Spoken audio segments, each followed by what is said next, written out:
This is a meeting of the Southfield Board of Education in public for the purpose of conducting the school district's business and is not to be considered as a community meeting. There is an opportunity for public participation during the meeting, and comments are limited to 3 minutes per individual. The board will listen to comments but may not respond during the meeting.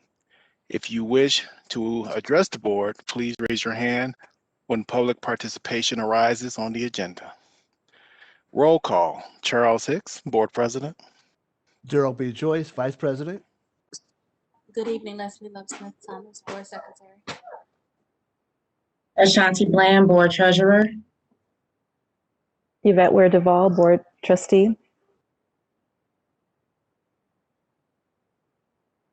Amani Johnson, Board Trustee. Good evening, all. Trustee Rice. This meeting is being recorded. Okay. Dr. Green. Yes, Board President. Good evening. I'm Jennifer Green, Superintendent of the Southfield Public Schools. Notes being taken by Ms. Laura Norris. And once again, I'm accompanied this evening by the Executive District Network team, who are all experts in their respective areas, representing all areas across our district. Also on the line, we have a variety of teachers, as well as our amazing administrators who are listed as participants this evening. Thank you, Dr. Green. I'm going to, because we haven't been doing that as consistently, but I'm going to do the Pledge of Allegiance. So I pledge allegiance to the flag of the United States of America and to the republic for which it stands, one nation, under God, indivisible, with liberty and justice for all.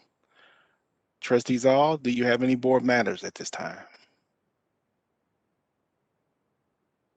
The only thing, if I may, Board President. Yes, ma'am. I just wanted to let the parents, teachers, stakeholders who have sent me various communications, let them know that I do hear your concerns, and I hope that you will trust the process and know that we are doing what we need to do in order to make sure that we keep our community safe, and that's including all of our teachers, the children, the parents, and the stakeholders. Thank you. Thank you, Trustee Ware Duvall. Any other board matters from any trustee? If I may, Board President. Yes, ma'am. Over the weekend, I attended the Plan Moran second seminar on school finance, law, and Open Meetings Act. A lot of valuable information. Was able to ask some questions regarding this Return to Learn plan and funding for the different districts, how we'll be affected by whether or not we return to learn for school. So a lot of information. Thank you to the district for the opportunity to participate in that. And like Trustee Ware Duvall, I also have read and digested all of the communique that has been sent by parents and staff throughout the community. And as she said, please trust the process, and we're working hard to ensure that we do this correctly and safely. Just remind me, I need to ask you a couple of questions about what they discussed, because there's some tricky wording, you know, that we're noticing. You know, and I think it's really political when they say words like "you may be eligible for consideration." You know, did they talk at all about that? I specifically asked for some clarification about the funds that are able to be received outside of the foundational allowance. Mm-hmm. And a few of those say that all must be back in the building by March 1st. For those extra funds and dollars, we would be exempt if everyone K through 12 did not return to the building by March 1st. Some of the people from Plan Moran did reach out just to say that if we had additional questions that we could reach out and they would assist in getting us some answers, as well as the MASB. So they Yeah. are at our disposal if we need to get an additional clarification. But I must say that Dr. Green has been extremely cognizant of the language and the verbiage. And so she is very well versed in that, but they did make it clear that those funds were available if we met the criteria. See, that's funny. Okay. For, Funny business, rather. right. For, if Yes, I ma'am. may add Yes, to ma'am. that explanation, what's most interesting this time regarding the supplemental budget is just that in lieu of saying they will take funds away from a district, they are stating that you are no longer eligible to receive these additional funds, which really has the same impact on a district, given that we will not be eligible to receive those additional funding sources. Okay, we got some work to do. But thank you both for clarifying. Any other board matters, trustees?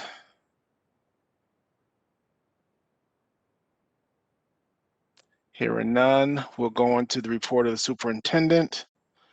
The first item is going to be the return to learning update.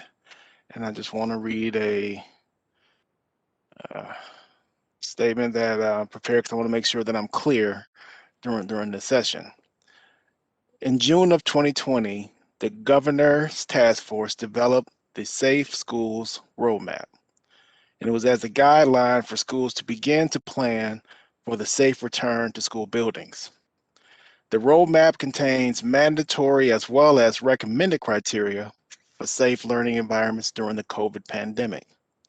On January 13, 2021, schools were strongly encouraged to develop plans to begin in-person learning options for at least half of their student bodies. Since day one of the closure, Southfield Public Schools has remained committed to following the science. Our district continues to hold this standard by working closely with Oakland County Health Department to monitor viral conditions and make science-based decisions. As with all answers to questions and recommendations during this time, these answers are subject to change. Our plan is reviewed and modified according to data every 30 days and is subject to change based upon board approval. Dr. Green, I'm not sure who's going to be first to kind of walk us through the updates since we've last met. Thank you, sir. Actually, to your point, the governor spoke today. She is scheduled to speak again on Thursday at 1:30, and the CDC is scheduled to produce yet another document on guidance relative to opening schools safely at some point this week. So to your point, while we bring it to the Board of Education every 30 days, for us on the ground level, it changes sometimes day by day or hour by hour, depending on who is reporting out. So thank you all for your patience, your understanding, and your consideration. I too received a number of communique from our stakeholders, and for those who were professional, who presented logical and unbiased information, we thank them and we know that their voice was heard. For others, we direct them to their leadership to ensure that they follow the proper process, because there is a process and protocol on how to disseminate information to the respective individuals. This evening, we will hear from a number of individuals relative to our phased-in process, which is important that we note that we are the one of the last districts in Oakland County to begin the phased-in process, because we follow the data and we follow the science. Most recently, Oakland County is below the 5% mark relative to new positive cases in the county. And that was something that was an important indicator for us, as well as the multiple mitigation measures that we have been able to put in place. So you'll hear all about that shortly. I did host a power hour with our families on Saturday. I will have another on tomorrow, and then one with our staff on this upcoming Saturday, which is the 13th of February. So without further ado, I will ask the instructional team to pull up the first slide, and I will start the presentation with the timeline regarding the return to learn process. As a leader in the district, as the one who has the ultimate accountability for the recommendations that come before you, I will state that I do apologize to those who did not receive a formal letter from the district outlining when they were expected to return, and for those who did not receive the formal information relative to what our mitigation measures were. As a result, we have taken that into account, and we have made some modifications relative to the phased-in process, of which you will see shortly as soon as we are able to get that up on the screen. And the proposal that we are presenting tonight is phase 2 of our ultimate 5-phase plan.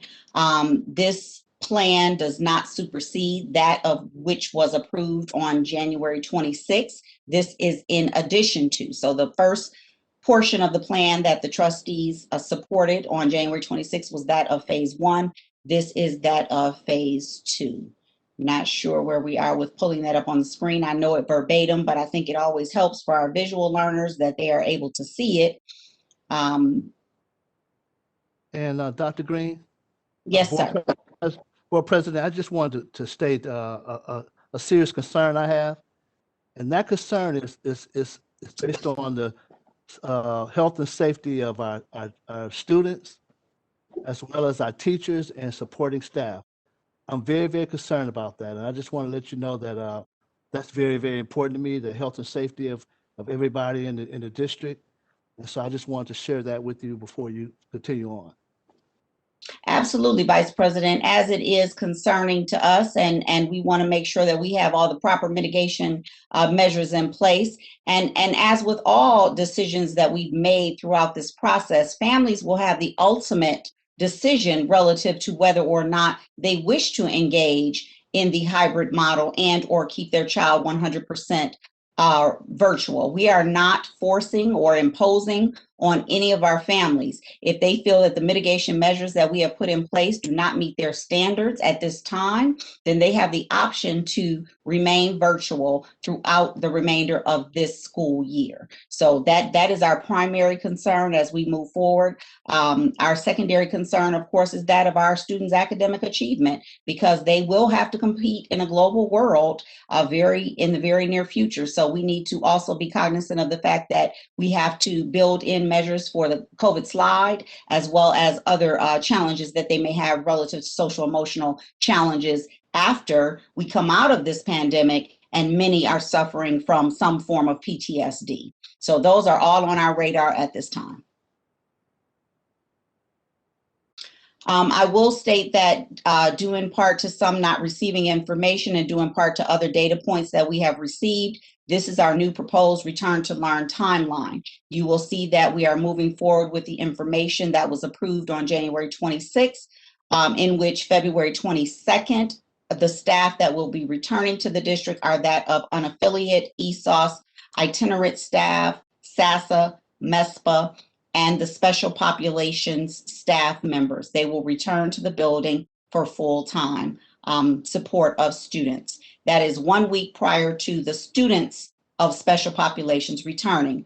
On March 1st, we will have the special populations in grades K-5 returning, that being self-contained students, ELL newcomer students, and those having scored between a 1 and a 2.3 on the WIDA exam. Also those students at BUSSY, KLC, and in the Little Steps program. On March 8th, and this was all part of the proposal on January 26th, and it was part of the survey that went out to families of these particular populations. March 8th, the learning option will begin for those self-contained in grades 6 through 12, ELL newcomers in grade 6 through 12, those students having been assessed by the WIDA, scoring 1 through 2.3, as well as our next step students. In addition, we will have all staff that service grades K through 2 return full-time to the buildings. That is in preparation for all K-2 students whose families select the hybrid model. to return on March 15th. That's a very important piece to note. If the board approves and the families select the hybrid model, they will begin to return to the buildings on March 15th. If either of the two aforementioned items do not occur, then they will not return. Also on that date, all 3 through 5 staff, grades 3 through 5 staff will return to the buildings for full-time instruction. That will be in preparation for March 22nd, when all grades 3 through 5 students will have the opportunity to return for a hybrid model. Again, this is with the approval of the Board of Education and the selection of the family. On March 22nd, we are also recommending that phase 3 will begin where all grades 6 through 12, again, staff of grades 6 through 12 report to the building for full-time instruction.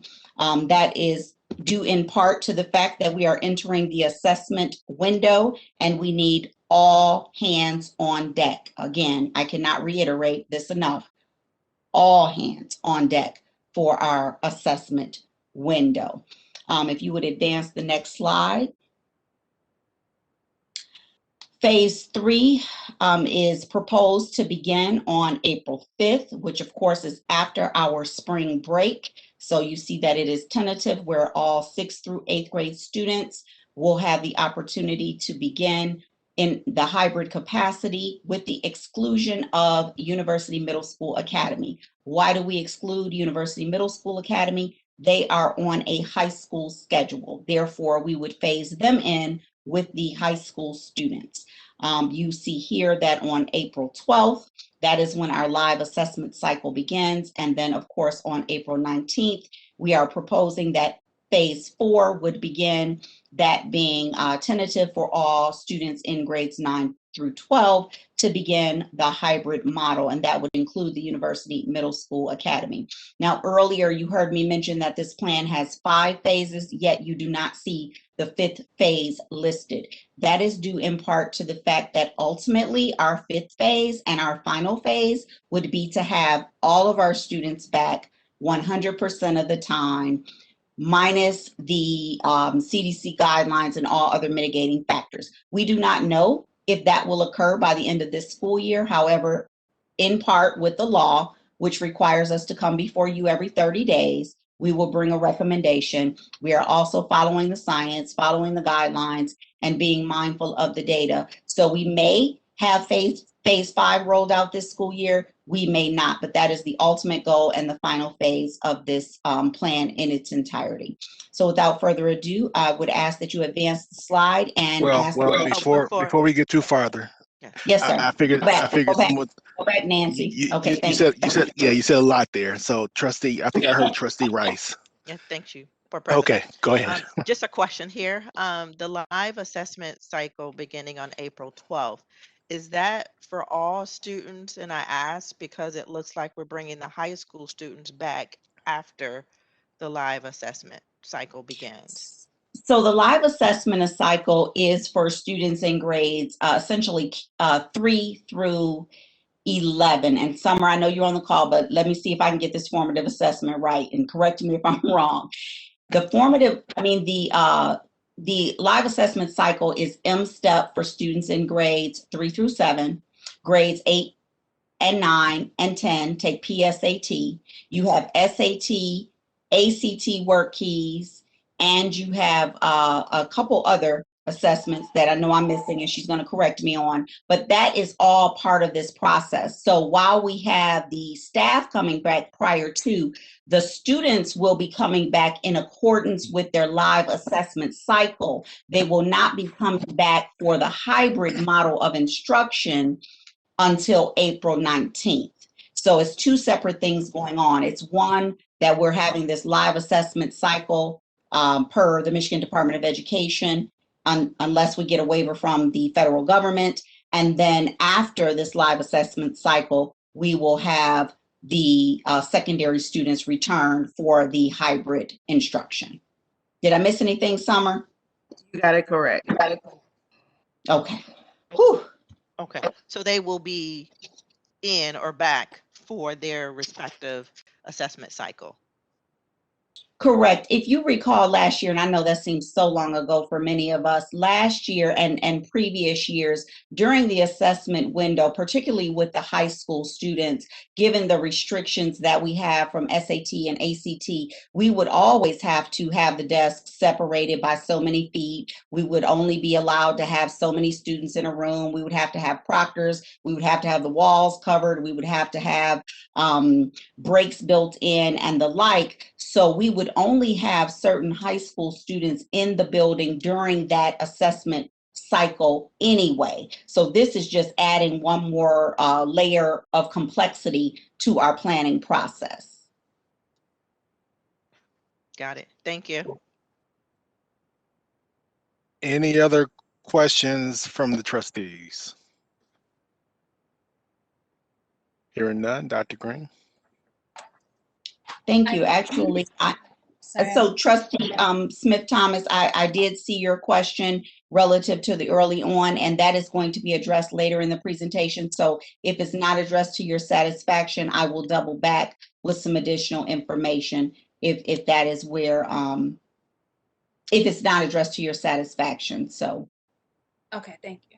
I know there's some slides that deal specifically with that. So I just ask that we pause on that for just one moment because I know the team worked on that as well.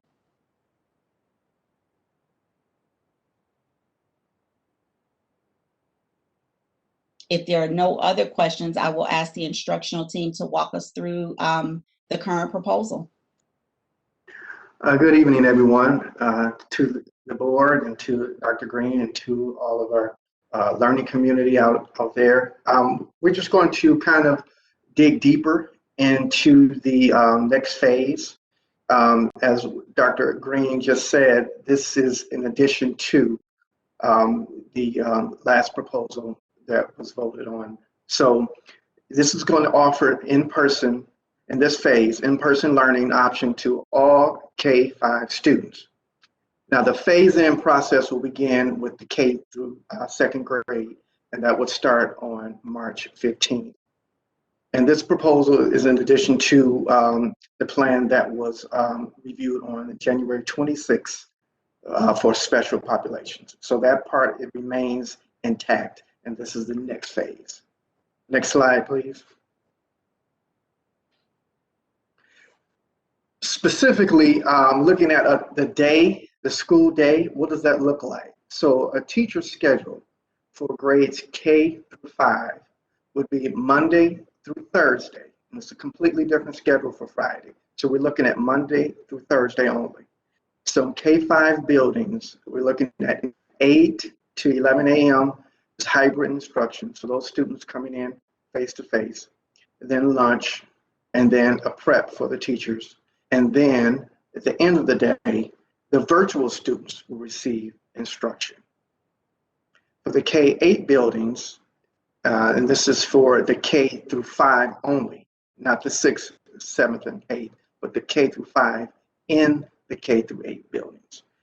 8:45 till 11:45, that would be the hybrid instruction face-to-face for those students, and then a lunch, and then a prep for the teachers, and then those virtual students would have their synchronous time with the teacher. So this is equity among the groups, the hybrid group and the virtual group, both receiving the instruction from the teacher.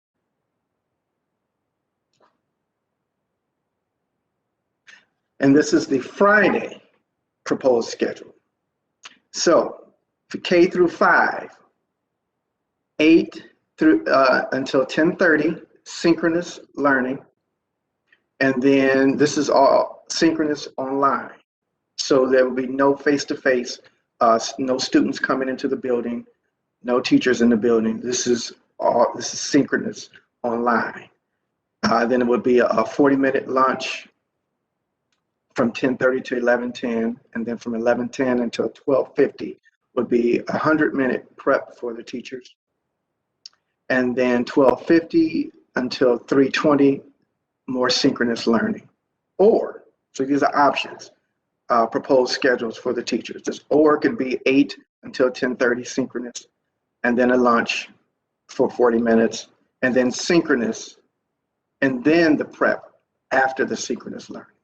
Another option, 8 until 10 synchronous learning, 10 until 10:45 prep, and then lunch, and then synchronous learning for the students, and then the PLC.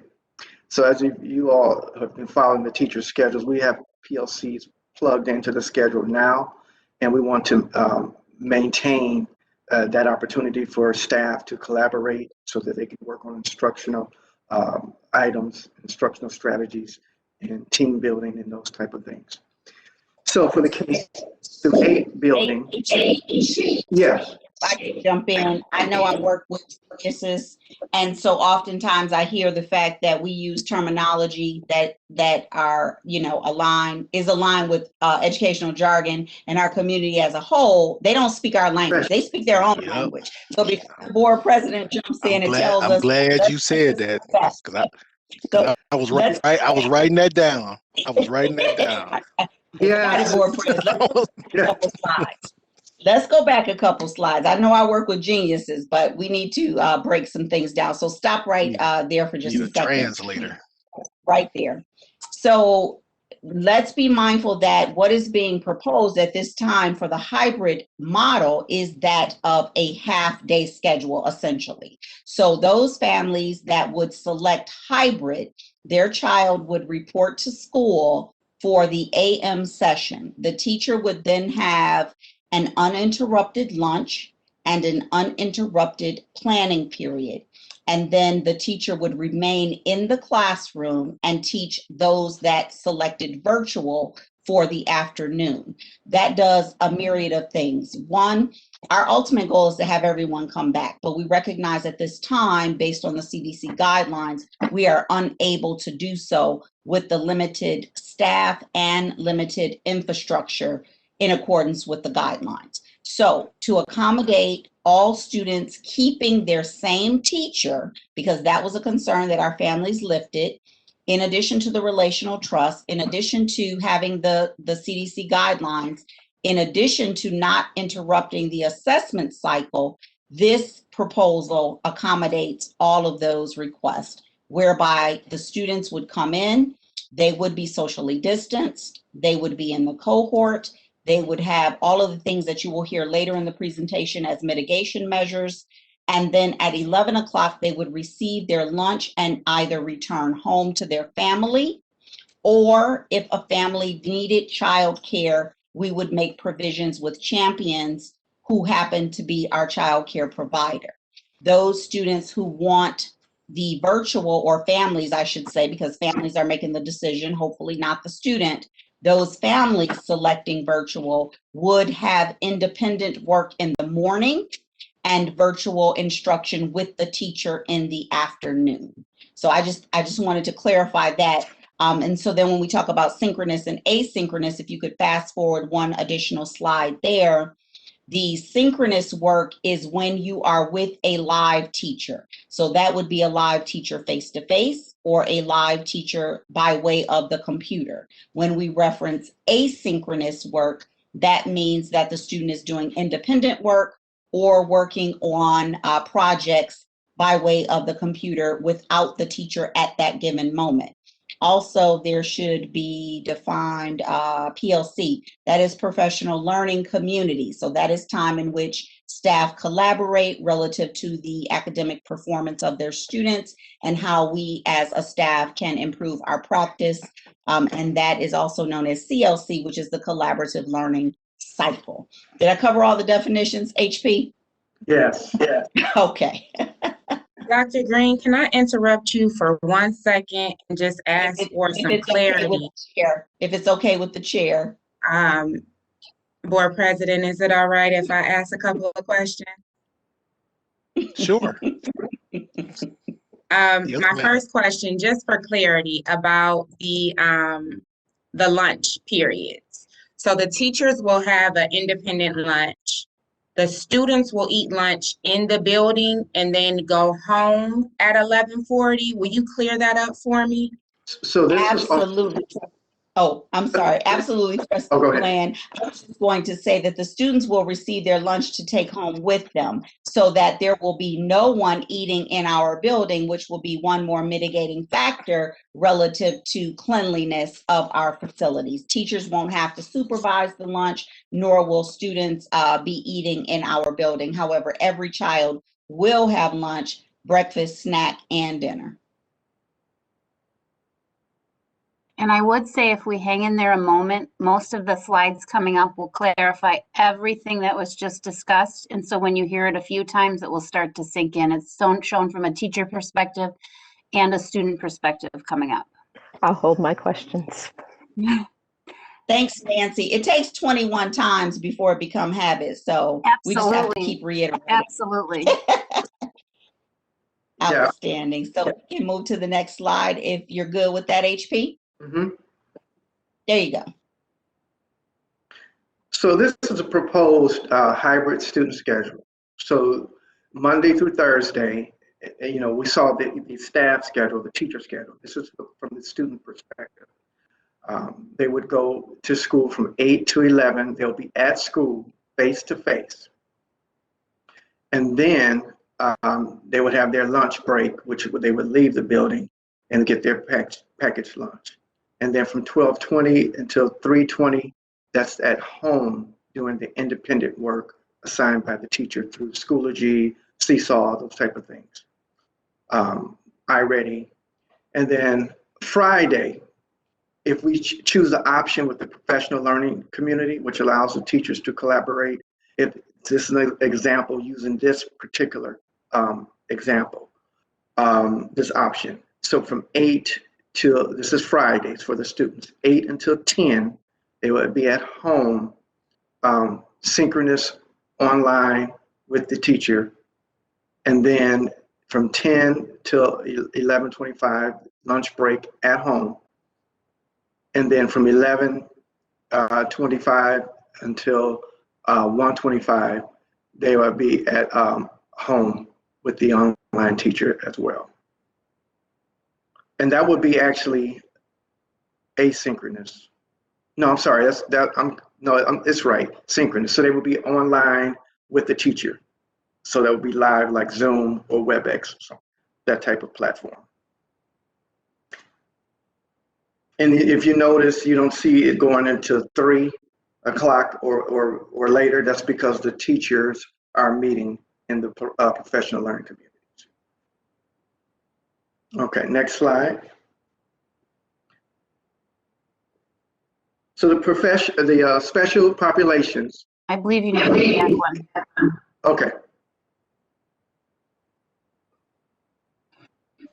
Thank you, Laura.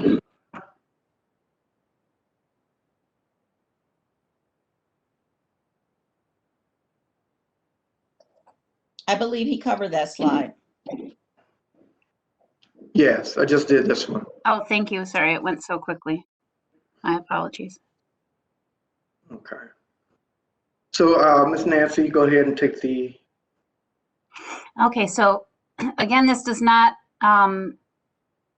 include the special populations because they were already included in the last phase, in phase 1, where that we presented 2 weeks ago to you. So the students who are defined as special populations for the staff returning on February 22nd. So now we only have the staff, as far as the teaching staff that are returning on the 22nd, are defined as the following: Bussey Center staff, teaching staff, KLC teaching staff, the ELL teaching staff, all grades, self-contained student staff as far as the ASD teachers, and all of these listed here, including the Next Step students.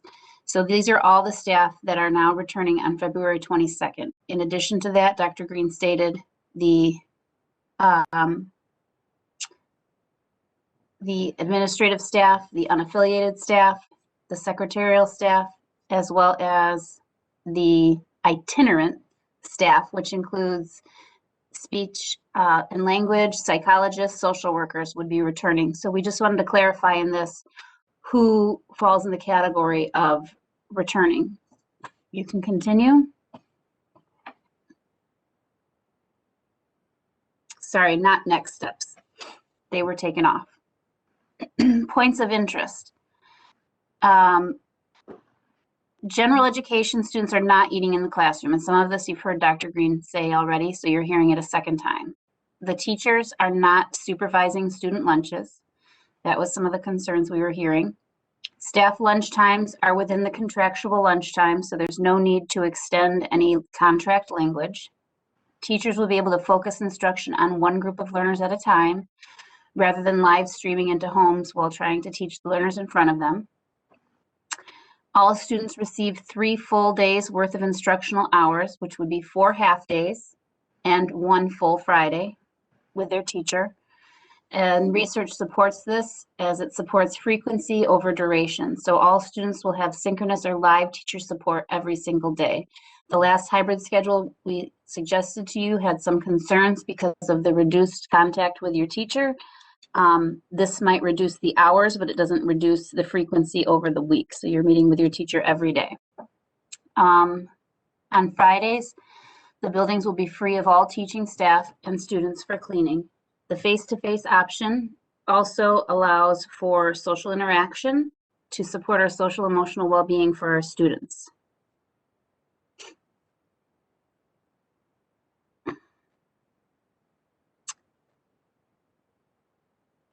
The teacher prep time, some of the, in case questions come up, contractual obligations say that we have to provide 225 minutes per week in intervals at a minimum of 30 minutes per day. So everything in this plan adheres to the contractual obligations of prep time plus some. So the plan allows for 40 minutes per day, Monday through Thursday, which equals 160 minutes of prep, and an additional 100 minutes on Friday, which is 260 minutes of prep. If they choose option 3, if the administration chooses option 3, they would have 40 minutes per day, Monday through Friday, which is 200 minutes, plus 115 minutes of the PLC on Friday, for a total of 315 minutes of prep per week, which you can see is far above contractual obligations. Specials will take place during the asynchronous half day, Monday through Thursday.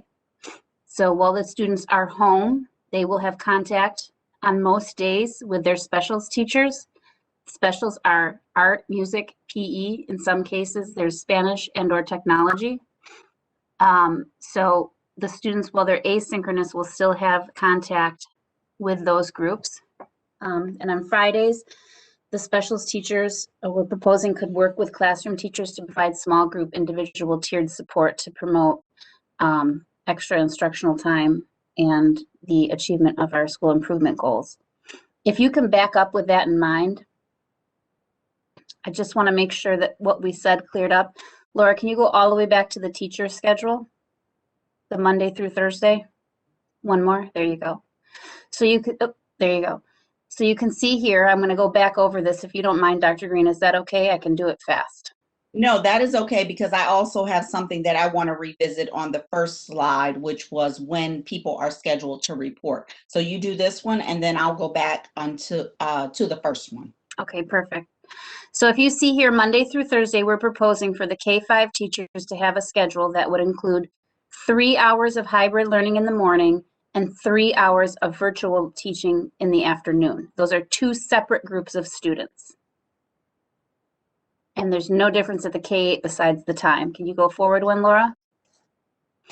These 3 are 3 options for Friday, and they would be decided upon by what administration feels is best for their buildings and how that's allotted, but all options allow for more than enough prep time through the week. If you go forward. And so Nancy, yes. Nancy, before you go forward, I just want to clarify when you say that that will be determined based on the administration and what one feels is best for their building. It's not about feelings. It's about what the data tells us that we need to do. And we cannot reiterate that enough. As a district, we allow the data and the science to guide us. None of this is based on emotion, based on feeling, or based on subjectivity. We are looking at the numbers. And if the numbers indicate that we need to do option A, option B, or option C, that is the route in which we will take. Before you go forward, let's go back to that first slide, if we could. One more, please. Thank you. It's also important, nope, not that one. So also with the staff to return, it's important to note that the next step staff would be reporting as well, because they are included in the special populations. While the students are not returning until March 8th, it is still important to note that the next step teachers will also report on February 22nd, as will all of the self-contained teachers, not just those in K-5, but those in K-5 and 6 through 12, the ELO newcomer teachers in grades K through 5 and 6 through 12, and those that support our WIDA students that scored between a 1 and a 2.3. So all of the students reporting on March 1st and March 8th, their staff will report on February 22nd. Now we can fast forward as many as you'd like, Nance. If you just go to the first student schedule. So as a family, if I'm a family, this is my choice. I can choose to go hybrid, or I can choose to stay virtual. If I wish to send my child to school, their week would be mornings at school, afternoons at home, asynchronously. That means independent work without the teachers with them. The teachers would be creating that work and uploading that work, and the students would be completing it.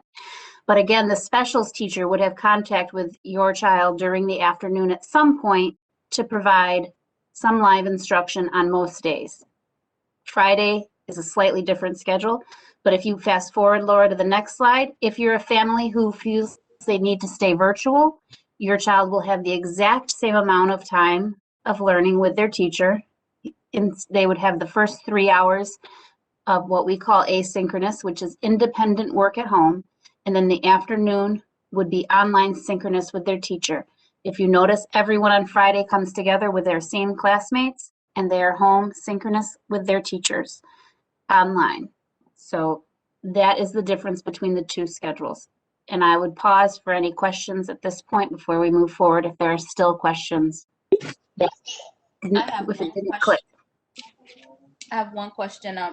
Before I Sure. ask my question, I would like to state that I'm personally impressed by all of the many factors and layers I see being pulled into this extended version of the plan. A couple of things I saw just to make it, just to give voice to it from the board's perspective, or at least my perspective as a board member. I saw staffing considerations, reduced screen time, which I'm in favor of.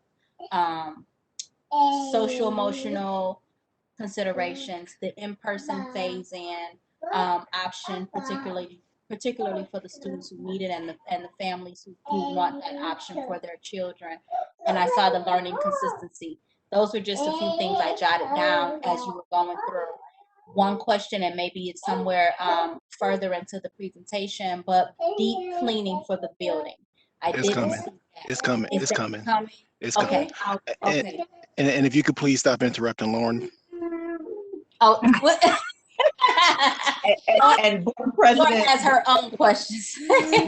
to your point that it's coming, the amount of time, effort, and energy having gone into all of these plans, and that will continue going into all of these plans, I will be taking my vacation time this year, as will every member of my executive district network, because we have literally spent every waking hour, and then some of those that are sleeping hours we spend engaging in this conversation and trying to provide the absolute best for our students.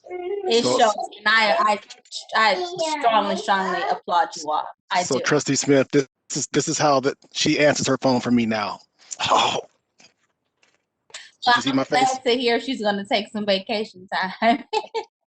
That is not true. Like me. Yes, it is. Yes, it is. Yes, it is. Send me the voicemail. I got you. Just kidding. I have a couple of questions, if I may, Board President. Yes, ma'am. I just want to drill it down to the ridiculous for myself, and I'm sure that might be in slides moving forward. But in looking at the student schedule, I just want to put some visuals in place for myself. So you're saying that 9 students will come if they do the hybrid. They will come and report to class at 8 a.m. and be in class till 11 a.m. And at that time, that's when they will receive some type of lunch and then they will be moved out of the school. So does that bring in busing? Does that bring in parents It's who will coming. have to? It's coming. It's coming. That's an That's excellent one question. side. But it's Yeah. coming. That's an excellent question. Everything, we tried to take everything into account, but I'm sure there's something we forgot. So no question is not without merit. So we appreciate the questions, but we would provide busing. And one of the questions that came up recently was, what happens if you have 18 students from Ms. Norris's class that all wish to come back with the hybrid model? Then what would you do? We would have to have a conversation, because right now we can physically only accommodate 9 with the CDC guidance. So perhaps we would look at then a phase 2.5 model where we would have students In a that larger would, room. or in a larger facility. That would be one option. The other option could possibly be these students would be bused that come in the morning, and then maybe we have an afternoon session that is also hybrid where parents would be responsible for driving them. However, we are not at that point right now. This is a very good point to interject, that once and if approved by our trustees, families will receive the same type of survey as did our special populations group, where they will be asked to commit. Not a survey where they just select, this is how I'm feeling today, but a true commitment to returning in the hybrid sense or remaining virtual. That will be our next data set to determine what recommendations we make to you as trustees. As of right now, you are correct, Trustee Weir Duvall. We are making the assumption that we will have 9 students at a maximum there in the morning, and then we would have the other students remaining virtual in the afternoon. And that is based in part on the surveys that we have conducted thus far to date. One other piece to the end of the day on a Friday, if I may, Board President. Yes, ma'am. On one of the OR options, it looked like the day would end on a Friday at approximately 1:25. Is that the actual case, that it would be a shortened day for the children on a Friday if that option is selected? Yes, and so when you look at virtual instruction, and I'm not minimizing the importance of this, but virtual instruction and online learning, it technically in its best form should not take a child 8 hours to do. So what we were offering was 2 2-hour sessions for the whole group, which 4 hours of live instruction, really in a typical day at school, is kind of a heavy ask of children at any age. So typically you break the day down into synchronous, asynchronous things. So things you're doing with the teacher, things you're doing on your own. So this breaks it into 2 chunks. And the teacher could provide some asynchronous work, but we really do feel that students need a break from their screens at some point, because online school is not just school at home. And if when treated as such, it can really be very exhausting for children. Is this in lieu of them starting the day earlier, opposed to now they're started at 9 o'clock? So is this in lieu of them starting earlier at 8? You could look at it that way. That's by design. The times are just because that's we had to go within contractual times and try to divvy up the day to fit into equal blocks to make sure our students got equal opportunities. But we also recognize that teachers still need continued development and time to work on perfecting their craft. They've come so far in teaching in the virtual setting, but part of the professional learning community purpose is to give teachers the opportunity to continue to grow themselves and work together and collaborate. So yes, it requires releasing children at 1:25. And as an instructional team, we talked about the possibility of having, on there, and actually the line was there before, about having asynchronous time at the end of the day. And technically you could have it, but the team as a whole decided that it was more important that children could have some sort of a break away from their computers. So we felt that the shortened day was not detrimental to their learning. And to add to that, Nance, I said research would show the shortened day. Nothing we do is based on feeling. Thank you, Nance, for that correction. We also know that we have students working on project-based learning and other independent projects. So while they are not in front of the computer, it does not mean that they are without assignment. That is important to note here, that although the computer time may end at 1:25, the work will not end at 1:25. Plus, we will have some social emotional supports built in. So there may be some things that we are asking students to do with classmates virtually, of course, or with their family members to help build that social emotional bond that is currently lacking in the middle of this global pandemic.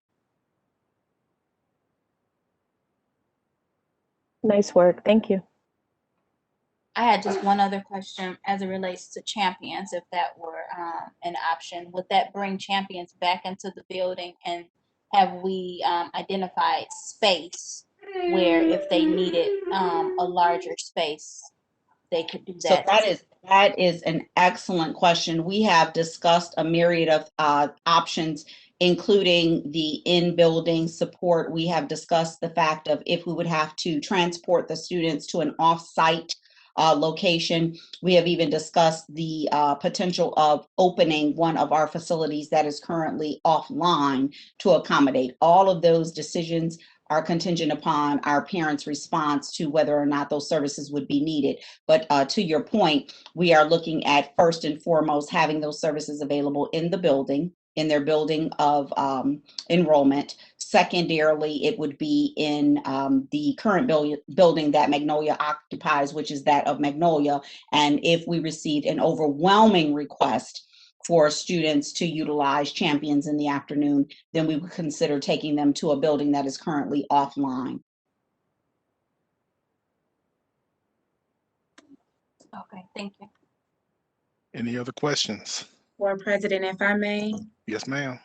So there's 3 options for Friday proposed, and the administration will decide based on the data what that looks like. So how will that be communicated to the staff and to the community what that choice is? And will it be communicated in a timely manner? We've heard a lot of conversation about our communication in the district. We're working on improving that. So I just wanted to ask, how will that be communicating the choice that the administration makes? Pending approval from the trustees this evening, the conversation will then shift to that of the building level leadership. Tomorrow we have our monthly building principal meeting as well as our supervisors meeting, and then we will share additional information with them. They in turn will take that to their staff level meetings, whereby they will have the conversation relative to their specific building level data and make that determination as to what is best for their respective buildings. Thank you. Okay, I think we can proceed. If a question comes up about the various start times, the start times are based upon contractual obligations of start times, which is why you see a variance between the K-8s and the K-5s. That and it lightens the load on busing, so it's not really conducive to alter it at this point in time. I think that would require altering contracts. The special populations is coming up next, and there's a few updates, and Sally Nalu will update you on the ELL populations, and Dr. Freeman will update you on some of the scheduling for her special populations. And this, I'm just refreshing your memory, would include all the students at Bussey, Kennedy, the pre-K through post-secondary self-contained, which are scattered all over the district in various locations, self-contained special education, and then the ELL newcomer WIDAs, ELL newcomers with the WIDA levels of 1 to 2.3. And so I'm going to hand it over to Miss Sally Nalu. Before you give it to Miss Sally Nalu, because I know once she gets started, she can't be stopped. So let me also interject the fact that many of the considerations that were taken into account may be not the traditional recommendation. So for example, cohorting is something that is extremely important in adherence to the CDC guidelines, as well as the Michigan Department of Health and Human Services. So some people may say that students are accustomed to traveling. They're on this track, they're on that track. It does not matter what diploma track a student is following. What is important at this time is that the instructional recommendations being presented are in adherence with the CDC guidelines, the Michigan Department of Health and Human Services, the governor's roadmap to return to learn, as well as adherence to the contractual obligations. So while some people think that we are deviating because we are required to do so, and cohorting is the best model having been presented at this time. So I just wanted to put that caveat out there. I know that there have recently been some questions lifted. So Sally, I just wanted to take that off your plate, and I will take that on if anyone else has a question relative to that matter. Very much appreciated. Good evening, everyone. Well, I'm sorry, Sally, before you go further, before we leave that topic, we talked about the schedule, at least the starting schedule. Did we talk about what would allow us to shift to expand it to a different time frame, to go to more of a full-time model? What kind of things? Relative to a full day schedule? Yeah, what kind of criteria would allow us to consider and factor in shifting from this initial solution to a long-term solution? So to shift from a hybrid model to that of a full-time face-to-face model with more students returning in the building for an all-day approach, several things would have to happen. One, the health continuum would need to continue to move in a downward trend. Additional individuals would have to be afforded an opportunity to receive the vaccine if they so choose to do so. We are hearing from our healthcare professionals that a vaccine may be on the horizon for young people. And most importantly to us, it would be the reduction in the CDC guidelines relative to spacing. We as a district do not have the physical infrastructure, nor do we have the human capital to support all-day instruction for all students based on those constraints. So while some districts in Oakland County have additional staff and or additional space to put students, we as a district do not have that luxury. We are already grappling with some of the constraints that we currently have relative to infrastructure. Therefore, we want to ensure that the infrastructure in which we are placing individuals is safe for their well-being at this time. So until the CDC guidelines are relaxed and or we receive some type of, capital improvement bond down the road, maybe hypothetically, we have to, I said hypothetically, we have to ask our stakeholders for that. But for right now, with the variables or the data points that we have, we are making the best decisions that we can regarding those data points. So moving forward, if we were to, again, receive some reduced CDC restrictions, have more individuals inoculated, and or get to a point that we have herd immunity, then we would be able to bring back more students and for a long period of time. Thank you. Okay, I'm sorry, Sally. Please forgive me, Sally. Of course, I will. Okay, as for our English learners, for our newcomer students that are coming face-to-face that are choosing hybrid, our elementary students will be coming to school Monday through Thursday, joining face-to-face with their general ed class from 8 to 11. So they will be with their gen ed classroom teacher because they are part of the gen ed population. At 11 o'clock, instead of going home, they will remain back with the ELL staff where they will continue face-to-face instruction with the ELL staff until 3 o'clock in order to, build their language skills. This is all for support because our newcomers are the ones that are zero English, the very limited group of our students.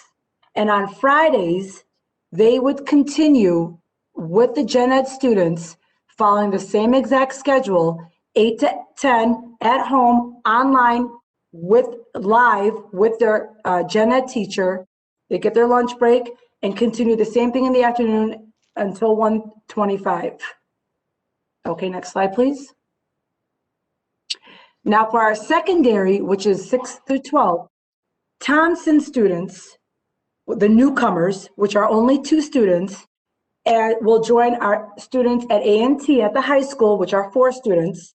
So both departments, the 2 teachers, the staff there will be at A&T Monday through Thursday. The students will be there, going to their class, will be going to school 8:30 to 2:30 in the ELL classrooms, going to their classrooms virtually. So they'll be in class, in the ELL class, taking their classes virtually on campus as what it's written. At 1:45 to 2:30, usually it's office hours. That's the time they're going to get their extra language support from the staff.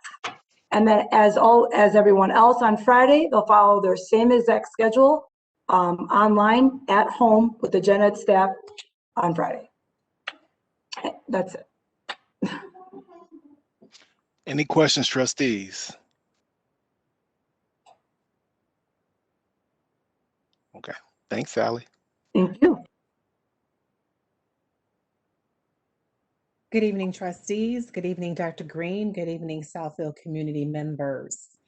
For our students that have IEPs that are K-5, that are in self-contained classes, those students will remain with their teachers and support staff for the full day. Students will have access to general education classes virtually. Next slide. Our schedule is similar to that of English language learners, where our students will participate in a full day of instruction Monday through Thursday, beginning from 9 a.m., and students will be dismissed at 3 p.m. That will be students in grades pre-K through 8, in addition to our KLC community.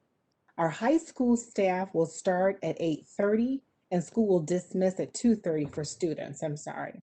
Staff will report at 8 a.m. for our pre-K through 8, and high school staff will report at 7:30 to prepare for the day. This time is designed to honor the daily prep period. Next slide. Our early intervention services, our students age 0 to age 3, will continue instruction virtually at this time. We will begin scheduling individualized sessions to support students and families. Those services will be provided in person and delivered at the Southfield Education Center located on Mount Vernon. This will allow some face-to-face support for our families, and this is optional. Next slide. Thank you. So, Board President, at this time, I know there's been a lot of questions and/or concerns from our families, our stakeholders, our teaching staff, and other staff members relative to what mitigation measures does the district have in place and/or forthcoming as it pertains to mitigating measures. Again, we are compliant with all of the factors that have been presented to us from the Center for Disease Control, as well as the Michigan Department of Health and Human Services. We are most fortunate that recently we have onboarded a new director of operations who has come in with, I don't know if I should say both feet in or both feet, arms, and whole full body, because she's been on the ground. And as I shared when we were onboarding her, she is a member of our community, so she's very much vested in the success of our district, our students, and our buildings. So at this time, without further ado, I'd like to reintroduce Ms. Felicia Venable, who will share some of the mitigating factors that we have put in place as a district. Ms. Venable? Thank you, Dr. Green. Good evening, everyone.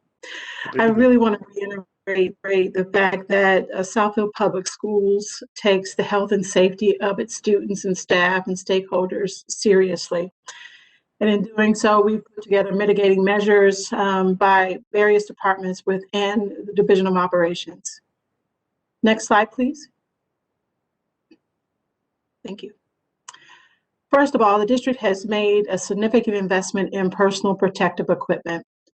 inclusive of hand sanitizing stations in the corridors of the schools and placement of hand sanitizer in the classrooms.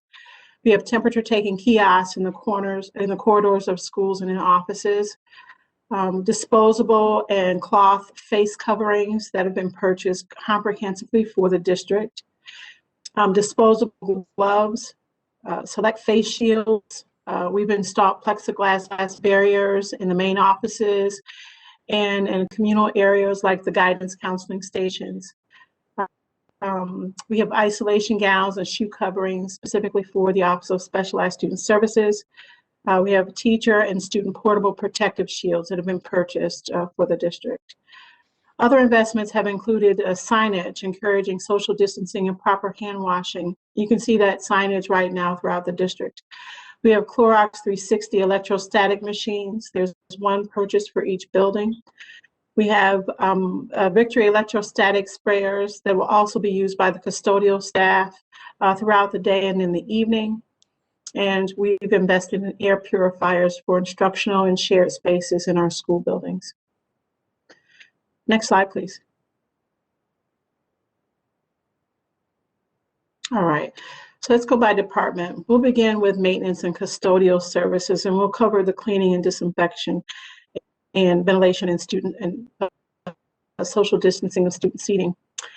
Right now, we've planned with our partner, DM Burr Group, to disinfect frequently touched surfaces, doorknobs, handrails, countertops, and group lavatories beginning at 9 a.m. and once again at 1 p.m. This is in accordance to the guidelines set forth by the state of Michigan and the governor's roadmap to return to in-person learning. We've switched to a hospital-grade disinfectant that's currently in the schools and being used by the custodial staff. Custodians during the time that they're working must wear a face mask, a face shield, and gloves, and DM Burr has purchased those things for their employees. During the evening, we'll use the electrostatic sprayer with a food contact surface disinfectant in classrooms and offices. We'll also use our Clorox 360 machines in large areas, depending on its use, in media centers and auditoriums. Depending on how those spaces are used throughout the day, we'll use that Clorox electrostatic machine in those areas. With respect to our ventilation systems, we're committed to changing the filters quarterly. That is a district protocol that's been in place for years and years. We'll also commit to changing the filters in the event that we receive a positive case of COVID reported and confirmed. Air purifiers will be placed in the wellness room or the isolation room, and also in instructional spaces that dictates where there's more than 2 people that might share a room, or where there's a teacher, obviously with students in the classroom for instruction. Right now, we've been working with our teaching staff to reorganize classrooms, to facilitate optimizing the floor space for social distancing of desks, and to avoid blocking the unit ventilators in the classrooms to ensure proper air circulation. Next slide, please. These are just some pictures of some of the measures that are in place. In the lavatories, you'll see signage denoting where the students should stand for washing their hands. We've blocked off the middle sink. The same would be the case for lavatories on the other side. There will be every other lavatory that will be used or be available for students' use. We've installed signage in this instance and denoting to the public that a face covering is required for entry into the building. And we've also covered the bubblers on the, these are water hydration stations that are in the building. So students will be encouraged to bring a water bottle and they can fill it throughout the day, but they will not be able to use the bubblers on those drinking fountains. Next slide, please. I'm sorry, Ms. Venable, before you go forward, I did want to go back just one. Thank you, Ms. Norris. So we have a grant with the Oakland County, I think it's Oakland County Commissioners, issued a grant for us to put additional water filtration systems throughout our district. In the event that a group of students and or staff are called back prior to the water filtration systems being put in their buildings based on simply on timing and nothing else other than timing and available labor to do the work, we are committed to providing bottled water where necessary. So I know that some people are walking their buildings today. This very moment, I received a large number of emails and or letters saying, well, I went into the buildings and I didn't see this or I didn't see that. If it's part of the plan, it will be in place prior to their arrival. If it's not installed prior to their arrival, there is an alternative plan already having been identified to ensure that people remain safe. It is important that we note that at this time. My apologies, Ms. Venable. Please move forward. Well, before you go, since you shouted out the county commissioner, we have a county commissioner on the line. So just want to say thank you to former trustee Yolanda. I'm not sure if I can unmute her. I can't, but just wanted to say thank you. She's been an amazing advocate on behalf of Southfield Public Schools. And since I'm talking, what are we going to do proactively? Because Ms. Venable, you're sharing some good information to get the students ready and made aware of what they should or should not do when they return to their various buildings. Have we thought about doing any kind of video, since, you know, we can proactively start saying, this is what you're going to have to do. This is what you shouldn't do. This is, you know, just to make sure that they start hearing that, even though it's going to have to probably be reinforced once they arrive, but to proactively prepare them and parents.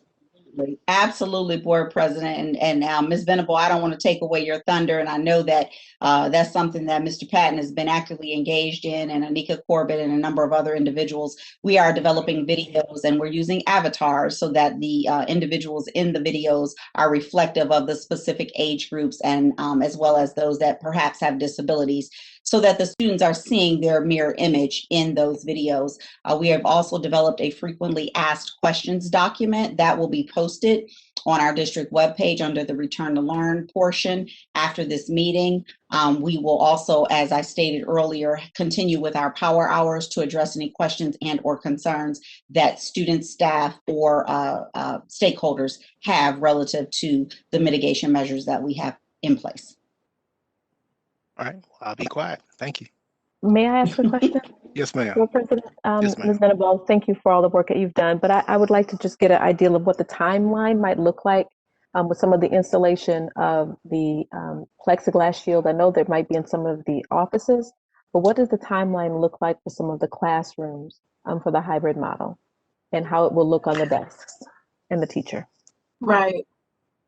So we have a picture. We have a picture, Trustee Ware Duval. If you would be so kind as to allow her to go to that screen, we do have a sample photo as she moves forward. Okay. I think it's there, Dr. Green. You can go back, please. I just want to just cover that one picture with the air purifier. So to the left, the young lady has in her hand the electrostatic sprayer. That's going to give us the efficiency to be able to disinfect surfaces in the evening and throughout the day that we need. And then to the right is an example of the air purifiers that we purchased for the classrooms. Those will run all day, every day. There's a 5-year warranty on the filter. All we need to do is clean the outside or the exterior of the unit during our breaks. So we'll maintain those. You just happened to mention something about the portable shield. So the portable plexiglass shields for the instructional team, they actually arrived today. And so the schools can expect this week, hopefully before we leave for break, to receive their PPE and their shields. They're going to have to sign off on them and also put them in a secure place until the 22nd when the teachers arrive. Okay, we can advance. Does that answer your question, Trustee Ware Duval? I know I was waiting on that thunder because I know that I too have been troubling Ms. Venable every day relative to when those were arriving. So I just wanted to save that thunder. Thank you. No trouble, Dr. Green. Here to the very left, you'll see the tool that we've used to distance the student seating at 6 feet. So it'll be 6 feet across and 6 feet to the back. We've measured each classroom. Custodial staff were given 2 per building, and we work classroom by classroom. So right now, the teachers will see furniture moved out of their classrooms, and we're looking for storage space within the buildings preferably. But in some instances, we'll need to be able to move in access to other buildings that may not have enough. In the middle picture, you'll see an example of just some of the soft seating and bulk furniture we've asked of the instructional team to move out, particularly if it's their personal item. Again, we need to be able to maximize the floor space in order to social distance the student seating. And so we've asked that staff pick up those items and return them to their homes. To the very far right, you'll see a picture of a classroom where you can't see it because it's buried, but the unit ventilator is covered on top and at the bottom. And so again, we're working with our instructional team to declutter the classroom spaces to ensure that we get proper airflow, and also to ensure that we have the equipment is actually operable. So right now, our HVAC team is going building by building to audit the equipment, to make the necessary repairs so that we can ensure proper airflow in classrooms, coupled with the use of an air purifier. Next, please. So there, in this picture to the left, is an example of the student protective shields. So every student will be given a 3-sided shield for their desks. It's going to belong to that student. And this shield will fit on the student desk. In the event that they needed to eat in the classroom, they would be expected to eat behind here. But this, in addition to the mask, provides added protection for the student. And to the far right, you'll notice how the student desks are, again, socially distanced. And we've been capable right now to optimizing the floor space to get at least 9 student desks per classroom.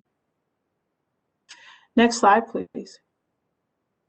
With respect to student transportation, families can expect the bus driver to wear face covering and face shield. The face shield will be removed when the driver begins to drive the bus. Students will be required to wear a face covering. Hand sanitizer will be available for student use entering the bus and exiting the bus. Students will be assigned seating. Students of the same family will be required to be seated together, and this will also help us with any contact tracing. Cleaning and disinfecting of the buses will happen between ridership and at the end of the day. Right now, we have staff at the bus terminal or at the bus hub that are trained to disinfect the buses, and that will happen each night with a fogging system. Next slide, please. So this slide is a little dated now, because initially we were planning for eating in the classroom, but that's obviously changed. But what is accurate here is you can expect the kitchen staff to wear personal protective equipment, a face covering and disposable gloves, right? For breakfast and for lunch, the students can expect a grab and go option. And then for virtual learners, we'll still make the option for a 7-day meal for breakfast, lunch, snack, and supper. And students can also expect to take supper and snack with them on the go in the afternoon. Next slide, please. Now this week or last week. Ms. Venable, I'm so sorry. Before you move forward with that, a couple things that I wanted to lift before you got too far away from transportation. I did want to highlight the fact that we have some schools that are currently not receiving transportation at all. Therefore, under this plan and or any other plan, those schools will not receive transportation moving forward. We are not adding to or increasing our fleet of buses relative to the plan. So if your school was not receiving transportation prior to, they will not receive transportation moving forward. Also, it is important to note that while the current phase 2 does not outline students receiving meals and or eating in their classrooms outside of that of special population. So the special population students, as it currently stands, will still be full day students. Best practice and research shows that those students need additional support. Therefore, they are scheduled to be in our buildings all day versus those that are being phased in to the hybrid model in phases 2 and above. So they will be subject to what you just shared on the last slide. Okay. Last week, the Michigan Department of Health and Human Services announced allowing contact winter sports to resume, provided that student athletes will be required to wear a face mask or face covering. In the event the student is unable to do that, the MDHHS guidelines requires testing. Right now, this order is in effect until Monday, March 29th. And so our athletic department has moved forward with offering basketball for girls and boys. We have a schedule that's on our website and it's been updated accordingly. Next slide, please. Okay, so this slide just captures what, okay, we'll go here, social distancing. Social distancing will be encouraged at all times to be a minimum of 6 feet. Families will be invited to watch the competitions live stream or on demand. We will not allow spectators in the gymnasiums. All equipment will be clean and disinfected. When possible, athletes will not share gear. They'll be expected to come dressed for the game and or practice. And they'll also be encouraged to bring their own water bottles to the school or to the facility. Hand sanitizer will be available throughout. Next slide, please.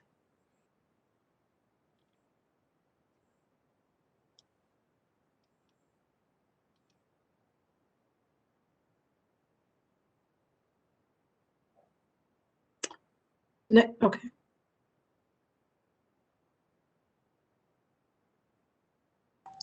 That's the last slide on this that I have. Okay. Okay, I'd like to add that students can also expect to be screened. And so the health screening questionnaire will be required of the students daily as they come. The families will be required to complete that questionnaire. Anyone who exhibits symptoms of illness will be expected to remain home. Thank you. I had a quick question for the sports. Are students wearing masks? I'm so glad. I was just going to address that question. So this has been an ongoing conversation throughout Oakland County with the superintendent's group and all 28 superintendents, which we have never come to consensus on anything in Oakland County for all 28 districts, but this is one item that we have come to consensus. If a student is not able to wear a mask, they will be asked to remain in the virtual program unless they are a student who has special medical accommodations. We are not going to issue a blanket waiver. This is going to be on a case-by-case basis.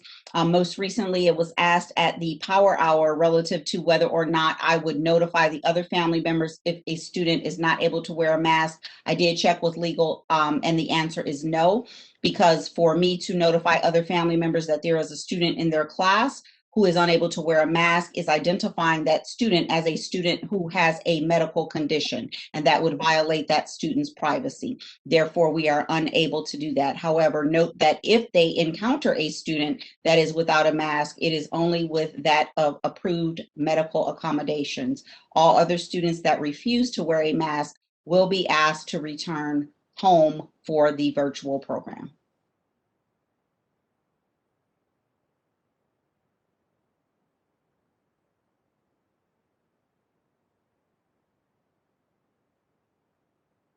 Thank you. Thank you, Ms. Venable. Any other questions for Ms. Venable? Ms. Venable, can you please, sorry, I try not to have my video on when people are presenting, so not to distract, but would you please just through the chair? I'm sorry.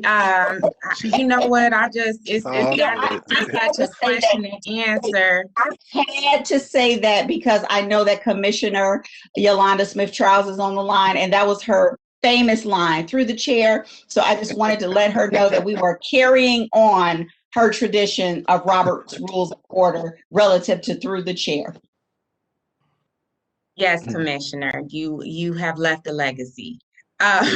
So, Ms. Venable, I just wanted you to clarify the air purifier situation, just so we're clear for our staff and for our parents and community. Will all classrooms have an air purifier? I want to understand that and be very explicit about what deems a classroom having an air purifier. Absolutely, Trustee Bland. So, one, the district has invested in 450 air purifiers, right? The air purifiers are for the instructional spaces where there's a teacher and students.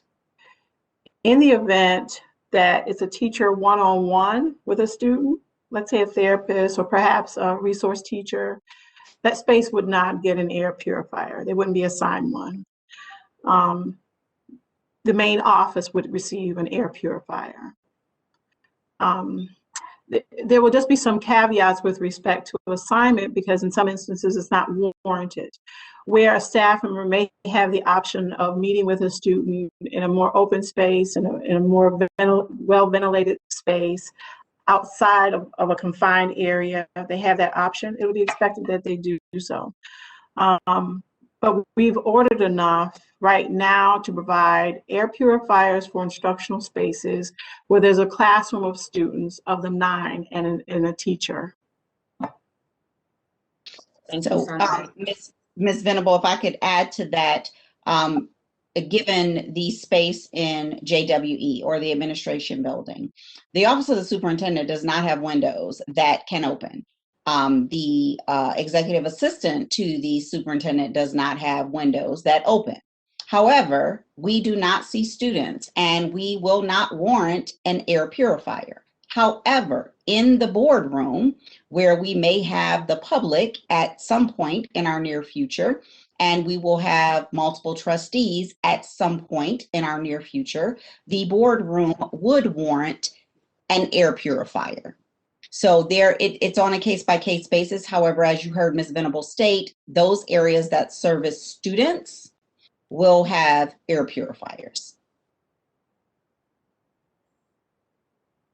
So while we have a pause there, and Dr. Green said in the near future a couple times, I sent you all a note that I did want to discuss tonight. I believe as leaders of the district, we should lead by example.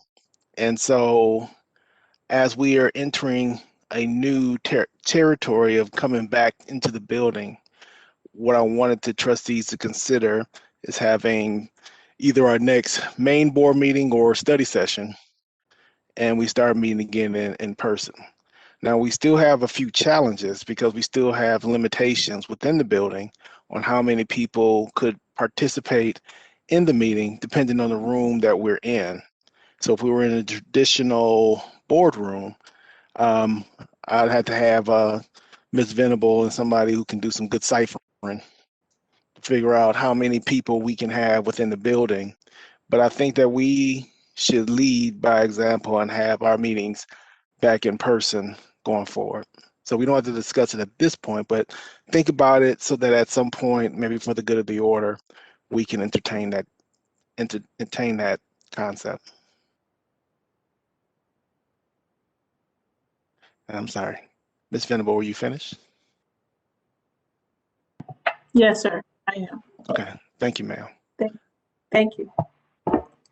So, Board President, while we did not plan on asking for board action this evening, we were anticipating asking for board action during the study session of each month, given that this proposal with the phased-in process is drastically different than that of what has already been approved. I would ask your consideration for approval of the phased-in plan having been presented tonight, if not the current plan that has been approved and that stands on the record would be that all staff member report on February 22nd. So failure for us to vote tonight would result in reporting.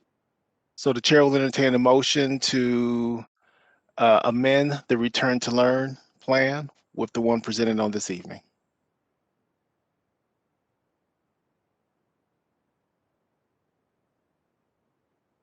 I move that we amend the Return to Learn plan to the one that has been presented this evening. Support. It's been properly moved and seconded. Any questions or discussion?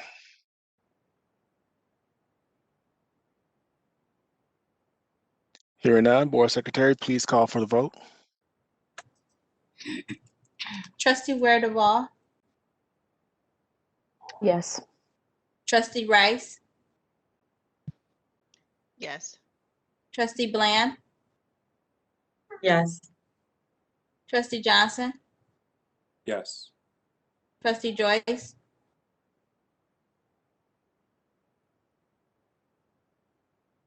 Yes. Okay, thank you. Myself, yes. Trustee Hicks, Yes.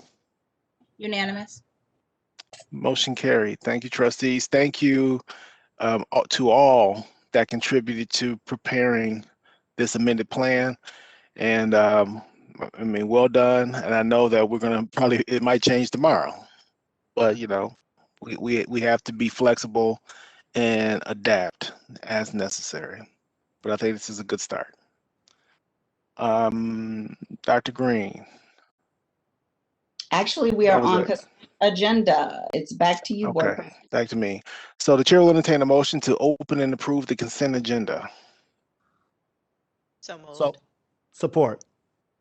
It's been properly moved in second to open and approve the consent agenda. Any corrections, changes, or comments? Hearing none, please call for the vote. Trustee Joyce, Yes. Trustee Johnson, Yes. Trustee Bland, Yes. Trustee Rice, Yes. myself, yes. Trustee Ware Duvall, Yes. Trustee Hicks, Yes. unanimous. Motion carried. The chair will entertain a motion to open and approve report 5940, Talent Management Personnel Action Report. So moved. Support. It's been properly moved in second to open and approve report 5940. Any questions or comments? Board Hearing none. President, if I may, Yes, ma'am. before you call for the vote, we do have Mr. Thomas Harrell online with us this evening. He is our candidate for the Director of Fiscal Services. Mr. Harrell, too, is a member of our community. He also has a niece who graduated from our program last year and is very much experienced and committed to the success of Southfield Public Schools. So I did want to introduce you to Mr. Thomas Harrell if he is on the line. Ms. Jolene, is he with us? He is. He's busy, so I ask that you move him up, please. Just to give you a quick background as we're moving him up. Mr. Harrell comes to us from Clintondale Community Schools, where he was the Director of Business and Finance. He also has 20 years of experience in finance, and he will be serving as our Director of Fiscal Services. He has worked at the City of Detroit as an Accountant 3 in the Grant Accounting Department. He also has, he's a CPA, I believe, if I remember correctly, going through my list and trying to quickly scan through. He has worked as a Chief Financial Officer as well at Woodward Academy. And so we're very happy to have him to join us and to be part of our team. With your approval, once he's able to be moved up, if you have any questions from him, I'm sure he'll be happy to answer any of them. He was indeed moved up. He would need to illuminate his camera. And Board President, maybe we should call for the vote before I tell you this information. His last question during his last question during the interview, and I told him he wasn't being scored on this question, but I did need to know, was he for U of M or MSU? And he said, go green. So I just thought that was an extra bonus that I should throw in. You know where my vote's going. You know where my vote's going. He should have said that. His credentials outweigh it. So, Mr. Harrell, you have the floor, sir. Would you like to say a few words to the district? I'm glad to be honored to be a part of Southfield Public School District going forward. I'm really looking forward to, coming aboard on top of the team. And like you stated, I've been in the community for 10 years. My niece graduated from University Prep School. So I'm just looking forward to contributing to the city and providing a great education fiscally through the department. So I'm very excited. Thank you. Okay, sir, before we vote, you do have one opportunity to restate. No, I'm joking. I'm so joking. No, welcome aboard. Thank you. We look forward to working with you. Absolutely. Thank you very much.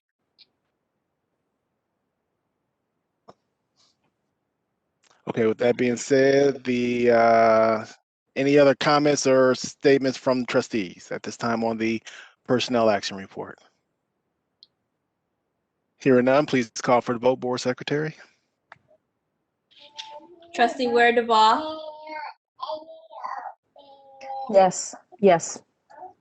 Trustee Rice, Yes. Trustee Bland, Yes. Trustee Johnson, Yes. Trustee Joyce, Yes. myself, yes. Trustee Hicks, Yes. unanimous. Motion carried. The chair will entertain a motion to open and approve Report 5941, resolution in support of open enrollment.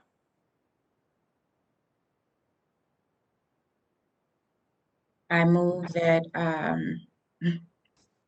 we open the resolution in support for open enrollment. Support. Support. It's been properly moved and second to open and approve Report 5941. Any comments or questions, trustees?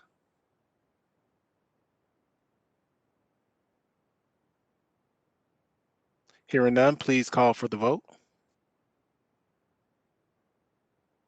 Trustee Joyce, Yes. Yes. Trustee Johnson, Yes. Trustee Bland, Yes. Trustee Rice, Yes. myself, yes. Trustee Ware Duvall, Yes. Trustee Hicks, Yes. unanimous. Motion carried. The chair will entertain a motion to open and approve Report 5942, second reading, new policy. Support. Second.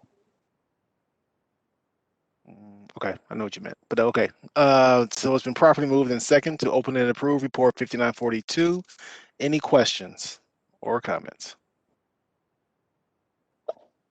Hearing none, please call for the vote.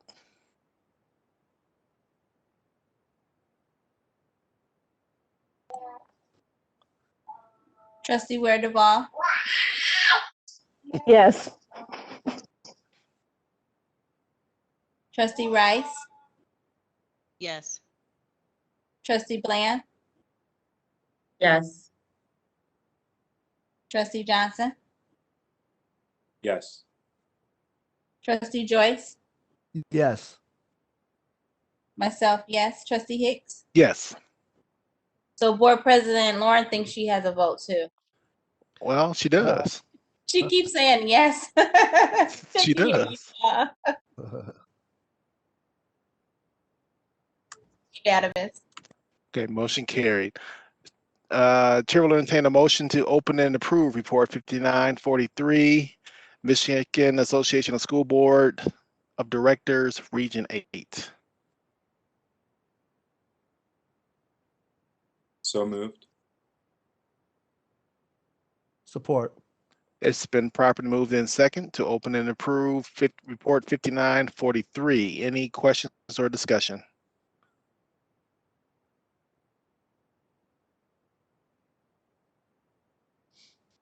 So, Board President, if I may, you have to actually select the individual that you will be recommending. Oh, that's right. That's right. That's right. That was the candidate. Those are the candidates. You received a slate of candidates for the Board of Directors. I had that listed. And because we're Region 8, that includes Macomb Intermediate School District, all of Oakland schools, as well as Wayne Risa. So if you would look through your packet, those that are running for that 3-year term include a trustee from Ferndale Schools, a trustee from Oxford Community Schools, a trustee from Lake Orion Community Schools, as well as a trustee from New Haven Community Schools. Those are the 4 that are seeking election to that 3-year term, and you are asked to select one. So my recommendation was for the Ferndale one. That was my recommendation, but trustees, I'm open to any other suggestions. That's my recommendation too, Ferndale. I agree with that. Board President. Yes, ma'am. I had the opportunity to attend the first Government Relations Committee meeting, and the candidates had an opportunity to provide information as they were running for candidacy. I support that recommendation as well. Thank you, ma'am. Appreciate it. Okay, so based on the consensus on the selected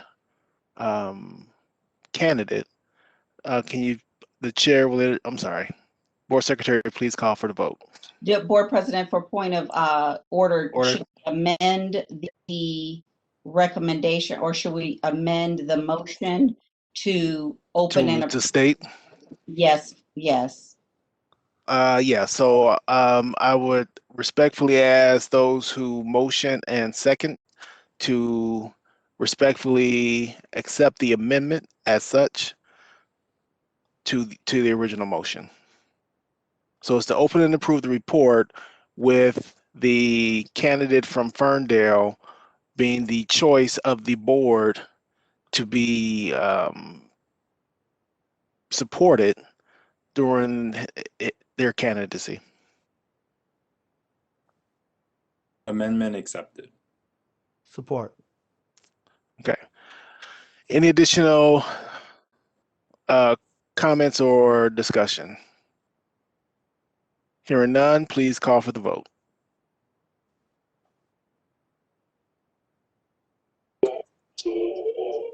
Trustee Ware Duval, Yes. Trustee Rice, Yes. Trustee Bland, Yes. Trustee Johnson, Yes. Trustee Joyce, Yes. myself, yes. Trustee Hicks, Yes. unanimous.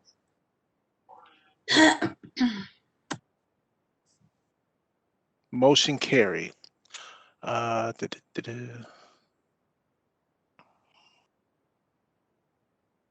Okay.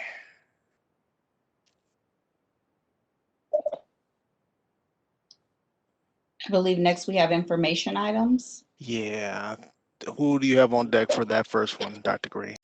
That would be Dr. Freeman for the first several. Okay.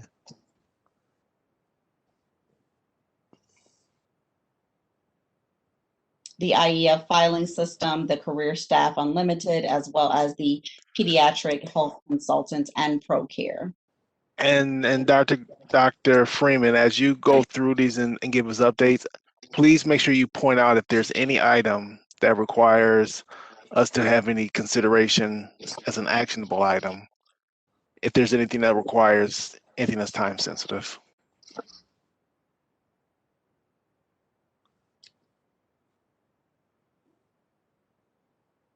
Thank you, Board President. I appreciate that.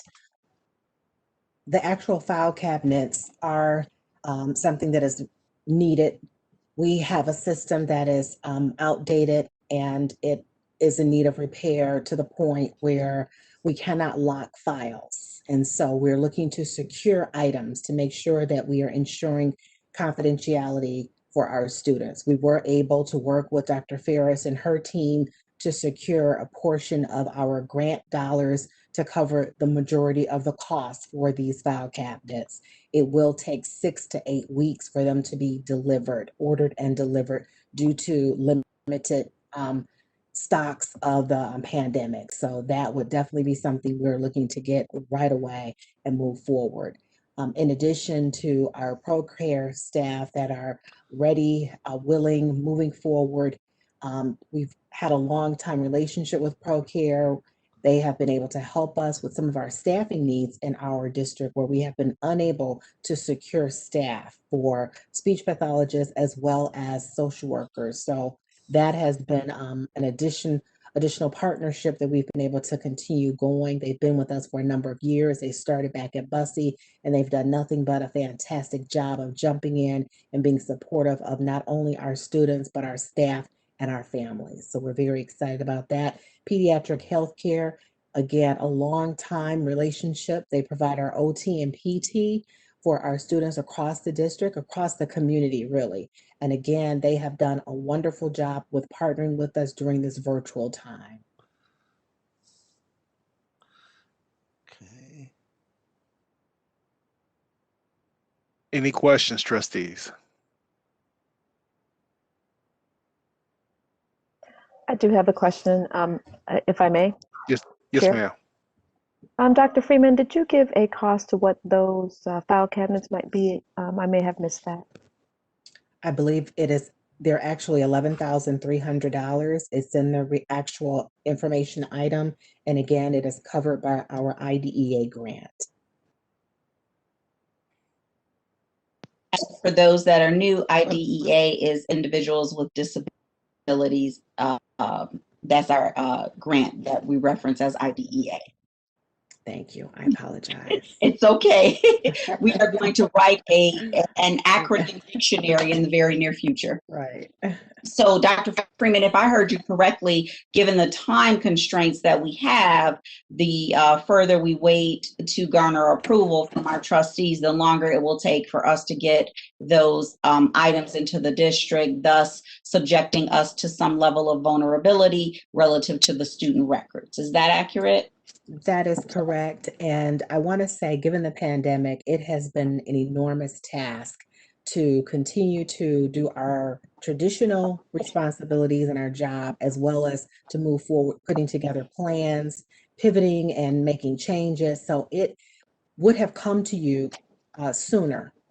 But again, given just the demands that we have been, just trying to meet the needs of our district, and they're growing every single day, and just being responsive to families and making that the priority, it really has taken a toll. And some of our traditional reports would have come to you sooner, because I know when we established our board policies, we even had a timeline that will allow certain things to come. But I think even during that pandemic window, when we first started, things were just not going according to we had originally planned. Board President, if I may. Ma'am. So the Career Staff Unlimited, the nursing vendor that you're requesting we approve as a vendor. Question, are we there yet? I heard you mention them. I think that's all within the same action item, information item. So Okay.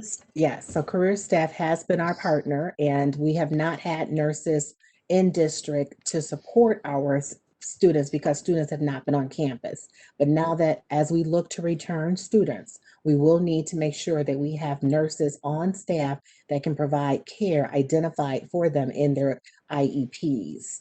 Now, I will say that they have partnered with us if there were meetings, to stay abreast of any new changes. They have participated in those.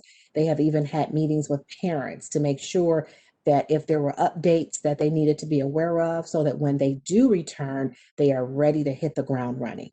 And Dr. Freeman, included in the impact amount, will they be providing their own PPE, or will the district provide that for them? Does that all come included? How does that work?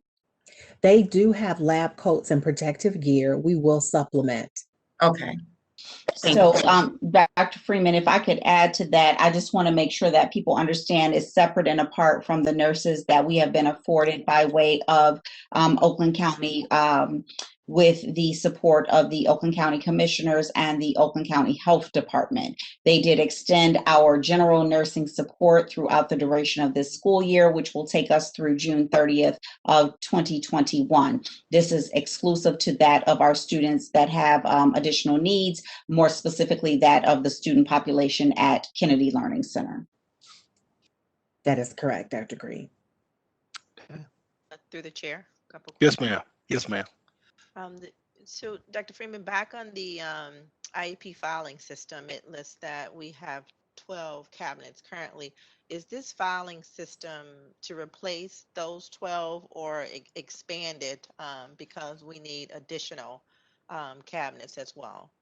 It is to replace those cabinets. We will be able to, it's a more compact system, so it won't take up as much space and it will hold more items. So it is to replace the file cabinets now where many of them are unable to lock.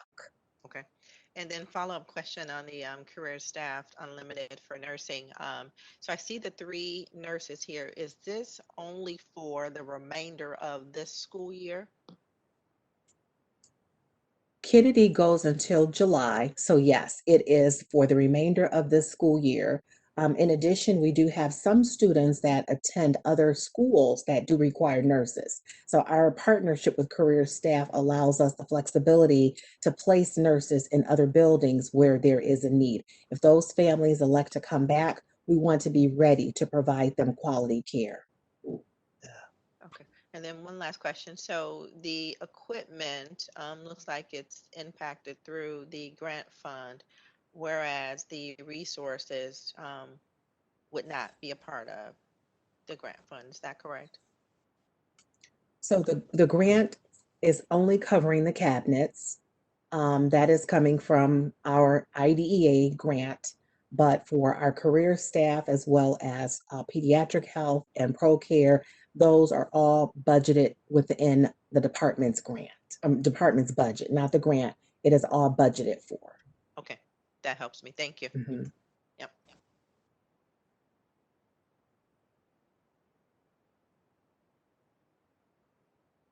So Dr. Freeman, before if the trustees consider the vote, when you mentioned for those students that could potentially be in other buildings, you did not mean buildings within our district or only buildings within our district. You also meant those who may participate in center-based programs that our students, however, based on our limitations relative to those programs we provide, they could be in a center-based program in another district. Is that correct?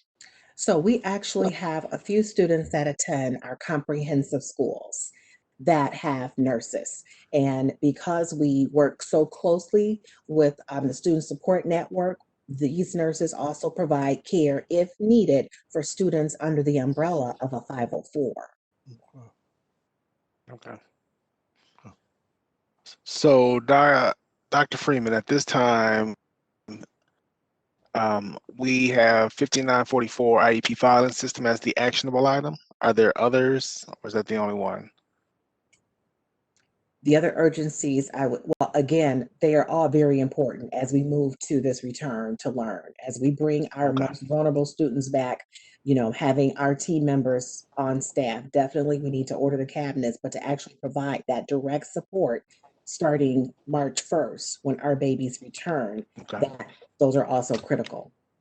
So for clarification, I believe I heard you state that report 5944 through 5947 are all important and of urgent nature relative to our return to learn on March 1st. Is that accurate?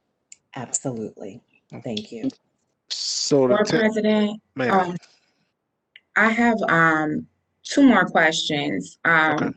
One regarding pediatric health consultants.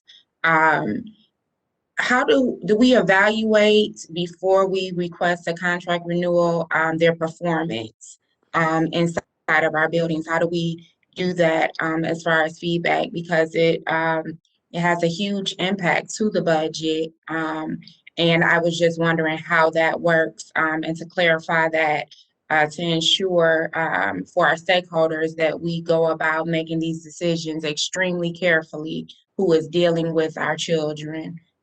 So could you just explain that for me? No, I thank you for that question, Trustee Bland. Actually, pediatric care has been with our district for a number of years, and they date well before my arrival. We did go through the RFP process, and it was a whole team of us that had more companies come in front of us. And again, as we evaluated the support that they could provide, they just could not hold a candle to pediatric health. So that's why we continue that partnership. When we think about the staff that they have provided and the relationships that they have built with our families and our children, it is priceless. So we definitely continued that relationship because it was a process we went through where we evaluated a number of candidates that put forth offers to the district. But again, we wanted to make sure we had high quality support and service for our families. Thank you, Dr. Freeman. Any other questions? Hearing none, the chair will entertain a motion to open and approve reports 5944 through 5947 as actionable reports.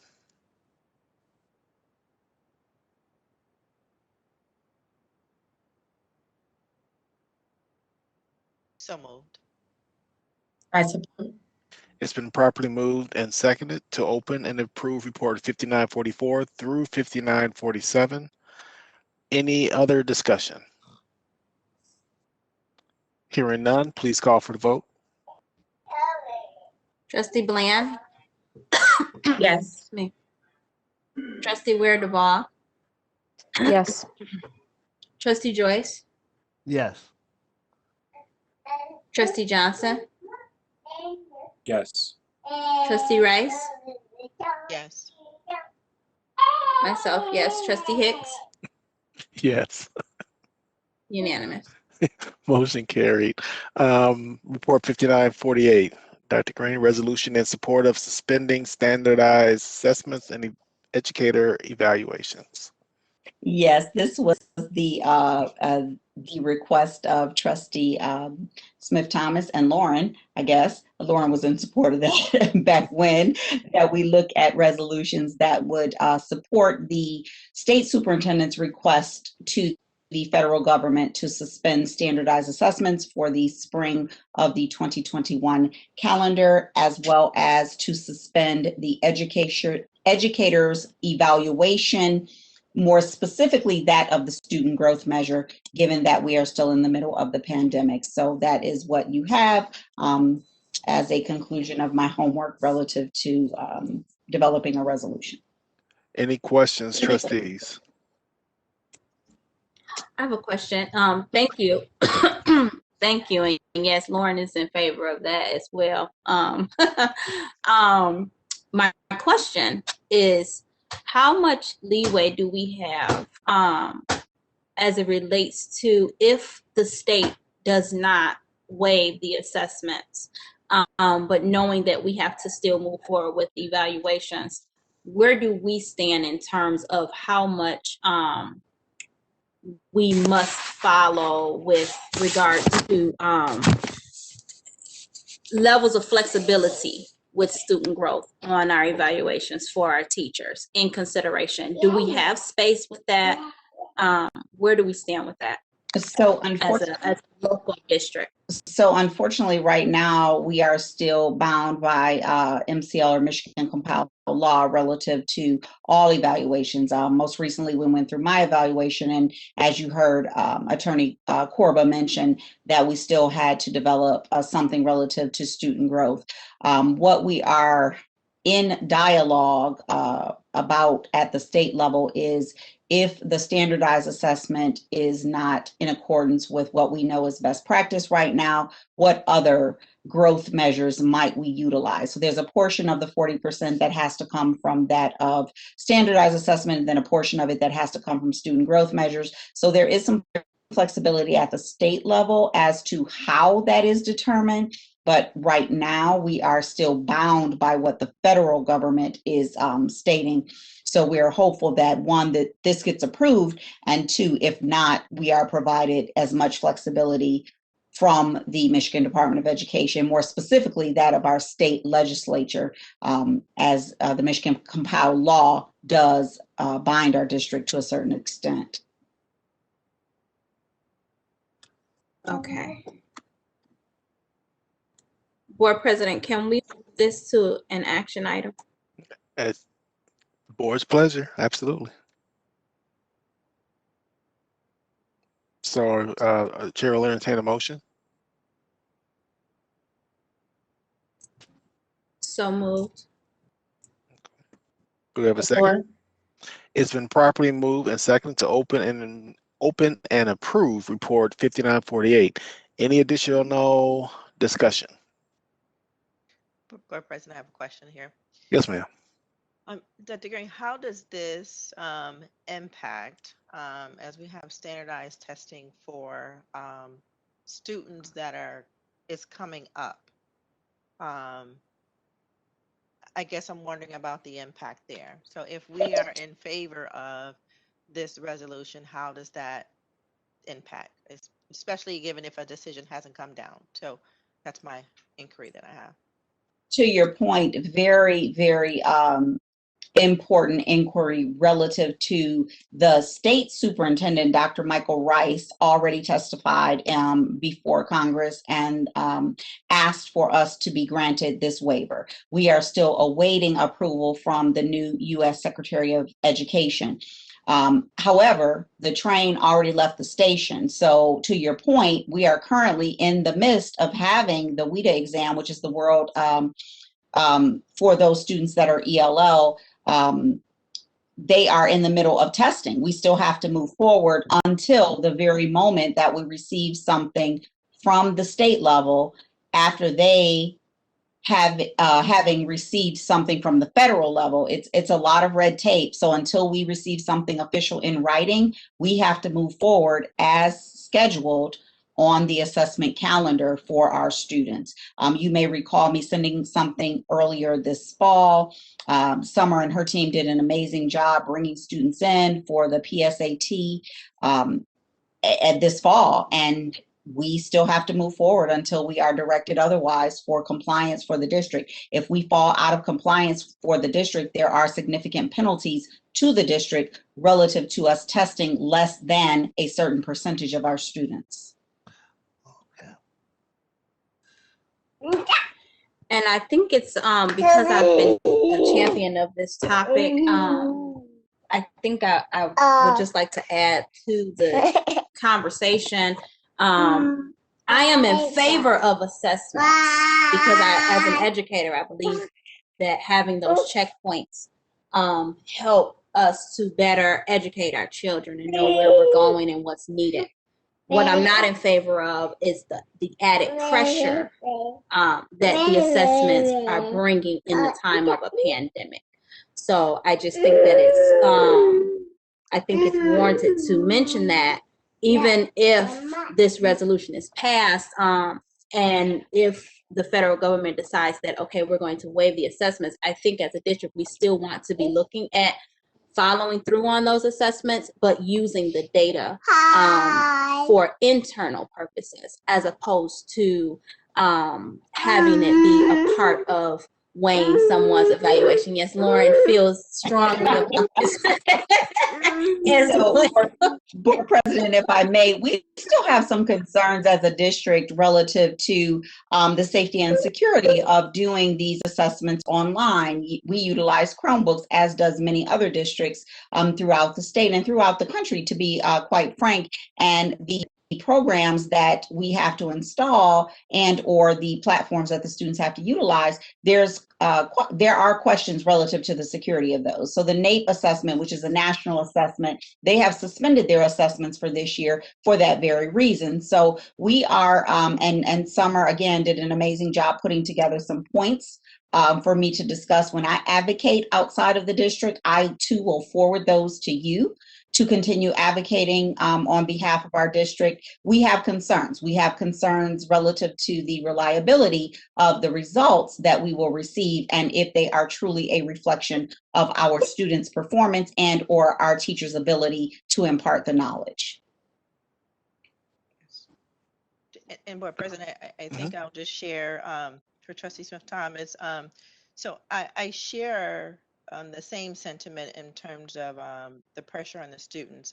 I will share candidly my unreadiness about this. I do have a student in the district, and I guess I'm just unready until we have more information that comes out about this subject matter. So I'll share that. Dr. Green, were you able to find with MASB other districts who have passed or either signed kind of their support on this with MASB? Were you able to find any of that information? I was able to be pointed in the direction of a few. I did not receive an overwhelming number of districts having been in favor of a blanket resolution. However, just in the conversations with MASB, with all of the other associations, MASA, Middle Cities, and those in which I engage, they all suggested support.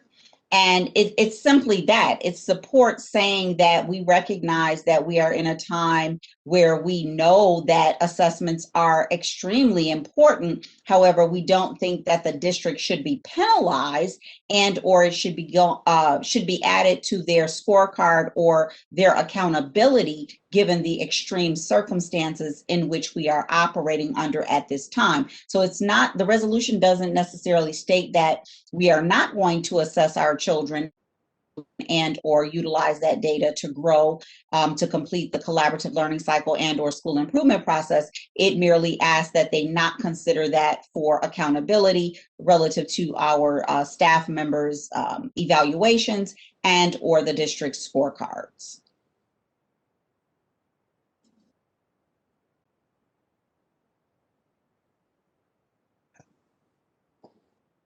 Okay. Any additional questions? Hearing none, please call for the vote. Trustee Bland? Yes. Trustee Ware Duvall? Yes. Trustee Joyce? Yes. Myself, yes. Trustee Johnson? Yes. Trustee Rice?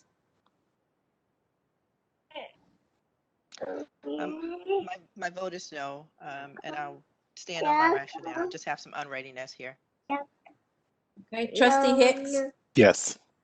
Okay, 6-1. Motion carried. Scholarship fund, Dr. Green.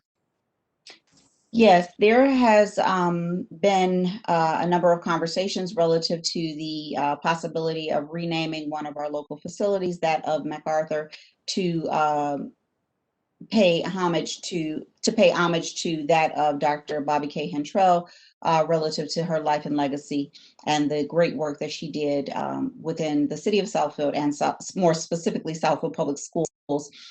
Dr. Gloucester has engaged her community as well as her parent group and a number of other individuals. We did forward that presentation to you later in the latter part of this afternoon or early evening.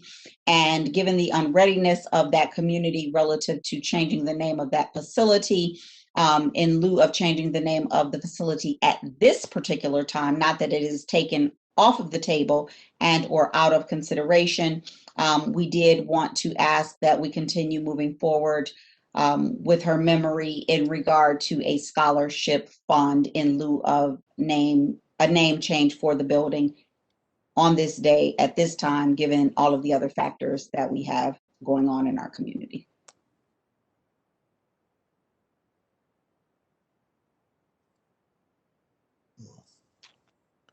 Any questions, trustees?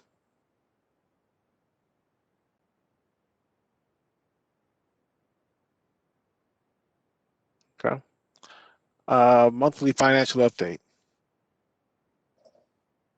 Board President, joining us this evening, we have our Chief Financial Officer, Mr. Mark Ingram, who will share the monthly financial update as well as the bill disbursement report. So Mr. Ingram will cover items G and H.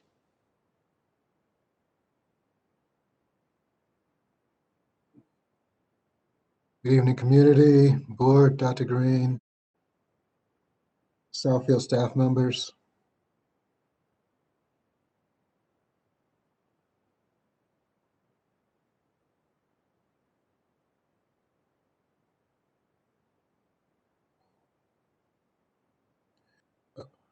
While Laura brings it up, let me preface the financial report by stating that we're still in the process of posting our January revenues. Numbers will look a little bit off. They will be cleaner next month. Laura, let's go column E, row 38. So right now we're showing a $4.1 million deficit. Again, we have not posted taxes and state aid. Let's move to the food service. Column E, row 27. So here we have a $400,000 deficit. Let's move to student activities. Column F, row 18, $31,000 deficit. Debt service. Column F, row 21. Here we have $2 million surplus. Next, column D, row 19, $83,000 operating deficit for this year. Next one, column D, row 38. So for this year, our operating results currently are negative $836,000. Sinking fund, column E, row 20. We have a $241,000 surplus for this year. Finally, for our general fund budgets, building budgets, column H, row 21. So we have $463,000 remaining. Any questions I can answer this evening?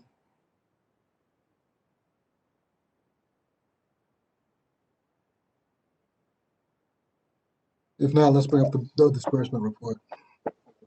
So board, while trustees, while Mr. Ingram is transitioning to the next report, I just wanted to take this moment to say that Mr. Ingram has been doing a yeoman's job in trying to cover everything. He has experienced a number of transitions in his department, in addition to being over the entire operations team, factored that in with all of the CDC guidelines changes, the Michigan Department of Health and Human Services reports, et cetera, as well as technology. He has really taken a lot on during this past year. So I just wanted to publicly thank him for all that he has done and the undertaking that he has encountered during this last year. Also, as he mentioned, there's some pieces that still need to be posted. Now that we have the Director of Fiscal Services on board, that will happen in a timely manner. And we still have the full support of our audit team from Plant Moran on board. So I just wanted to take a moment to publicly thank Mr. Ingram. Thank you, Dr. Green. Bill disbursement report for the month of January, we had 2 payrolls for $2.9 million. Accounts payable, $3.7 million in checks. And we made $2.5 million in electronic payments. Total disbursements for the month of January, $9.1 million. Any questions I can answer on the bill disbursement report?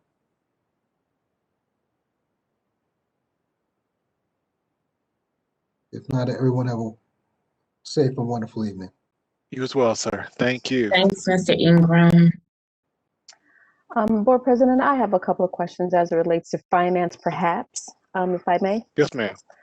Sure. As it stands, prior to the hybrid model that we're moving to, most of the teachers were in the classrooms. Do we have any finances set aside that we can make sure that there is a robust, in all of our buildings, that the IT is robust enough to carry the technology pieces as needed to make sure that their hybrid virtual model is working well? So, Trustee Ward Duvall, last year we had a wireless upgrade where we put a access point in every classroom. We weren't anticipating this, but that was every classroom has been upgraded and has its own separate wireless access point. And to your point, that was part of our 5-year technology plan. So we didn't know that we would have a global pandemic. However, we did plan ahead to upgrade all of our systems. And as a reminder to the trustees as well as to our community, the board at the latter portion of last calendar year did invest heavily in upgraded hardware as well. So we have $500,000 of technology either having been received or on order and expected delivery as soon as the economy and foreign trade warrant our delivery of those items. So we do have a lot on order to upgrade our hardware as well. But our system as a whole has been upgraded over the last 2 years. So we do not anticipate any issue with that of bandwidth throughout our entire district, not with the hybrid model or with all of our students and staff having returned and or being on site. Thank you. Okay. Public participation. If you wish to address the board regarding a school-related issue that has not yet been resolved by school administration, please raise your hand. Comments are limited to 3 minutes per individual. As a matter of fairness, speakers with complaints against individuals are asked not to mention persons by name. Complaints concerning employees pursuant to Board Policy 9130 should be brought to the attention of school principals or other administrators before coming to the Board of Education. Your cooperation is appreciated. If you can unmute Ms. Marcia Binion. Good evening, everyone. Good evening. Marcia Binion. I'm a member of the Southfield Parent Advocacy Committee, and I'm also a parent of a student at Kenny Learning Center. I have a comment, and then I have a couple questions. Trustee Bland, thank you so much for inquiring about the purifiers. You know that it is a bone of contention for us, the quality of the air, and particularly since our students probably are not going to wear masks consistently. So thank you for asking that question.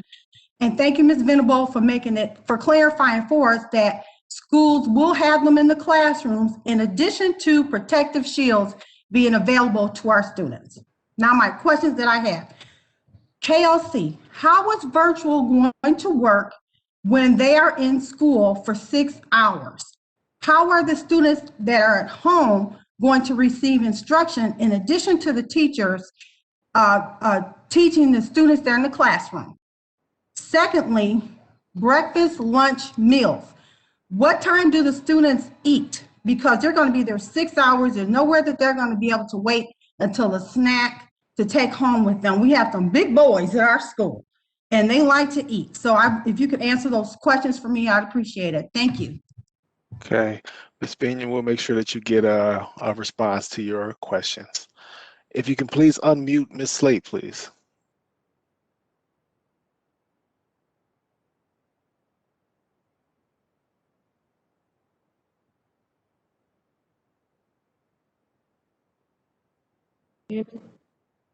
Yep, we can hear you. All right, I just want to thank Dr. Green and the administrative team. It looks like with the updated Return to Learn that some of the teachers' concerns were met and listened to. So I just wanted to say thank you for that. I also had just a couple questions. I noticed it said K-5 teachers, but I was wondering like art, gym, music teachers, because I'm a union rep and I know I'm going to get this question. Are they required to return to the building? And also, devices for the students that are returning for the hybrid, are they going to be new devices for the students that are whose parents choose the hybrid model? And again, thank you for the updated Return to Learn, because a lot of our concerns were and have been addressed in the new Return to Learn plan. So thank you very much. Okay, thank you, Ms. Slate. I will say to the community, there will be an additional communication that will be sent out tomorrow that addresses and touches on many of the things that you mentioned, Mrs. Slate. Please unmute David Rather, please. How you doing, sir? evening. Please. Hello. Good evening. Hey, please proceed. Yeah, thank you very much. Thank you for the update this evening. Just to kind of echo, Dave Rathers, President Southfield Education Association. Appreciate the information. I know this helps the teaching staff of the district. I know there are still question and details that will need to be worked out, but we do look forward to facing these challenges together, so we appreciate it. It was said that based on a possible family feedback that perhaps more face-to-face time will be needed to be scheduled.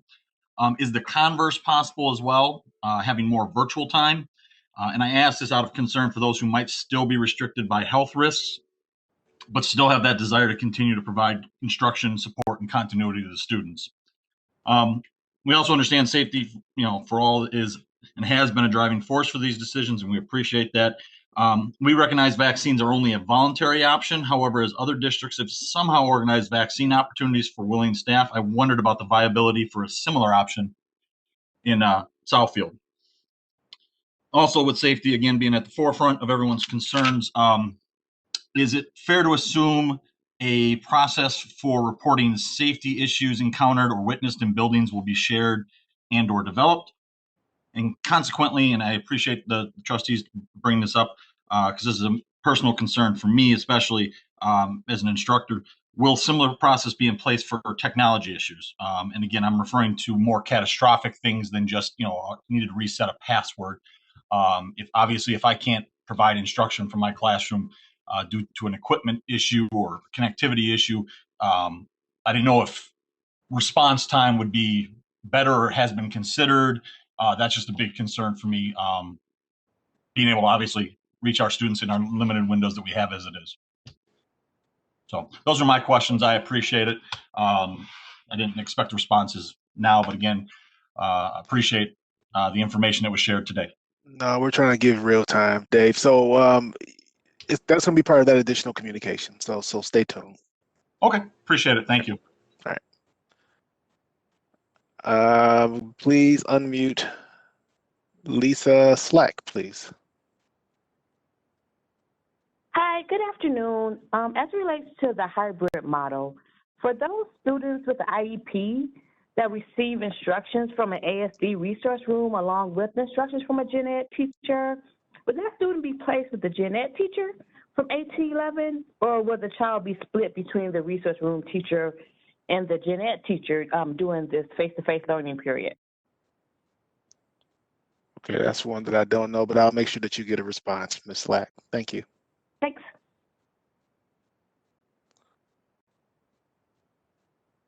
Are there any other hands up?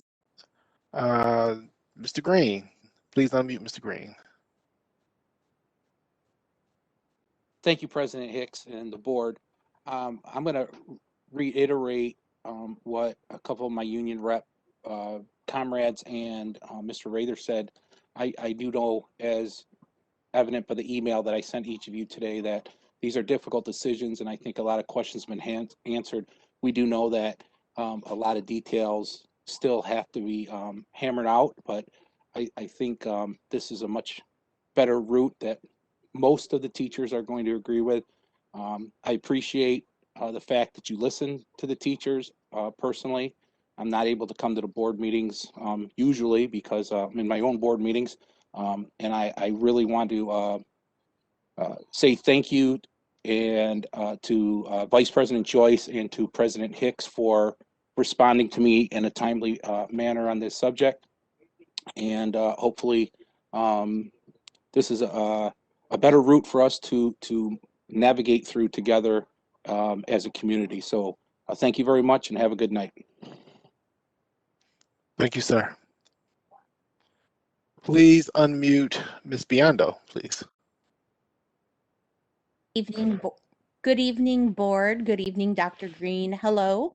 Nice to see you guys. I wanted to echo what I'm hearing. Thank you so much. It sounds like a lot of our concerns have really been taken, thought about, considered, and I appreciate the feedback I got on the letter that I shared with the board earlier today. As much as this is about staff safety, it's also about what's best for kids. And I was really worried that if I had to go back and teach in the building on February 22nd, I was not going to be able to give my best to my students.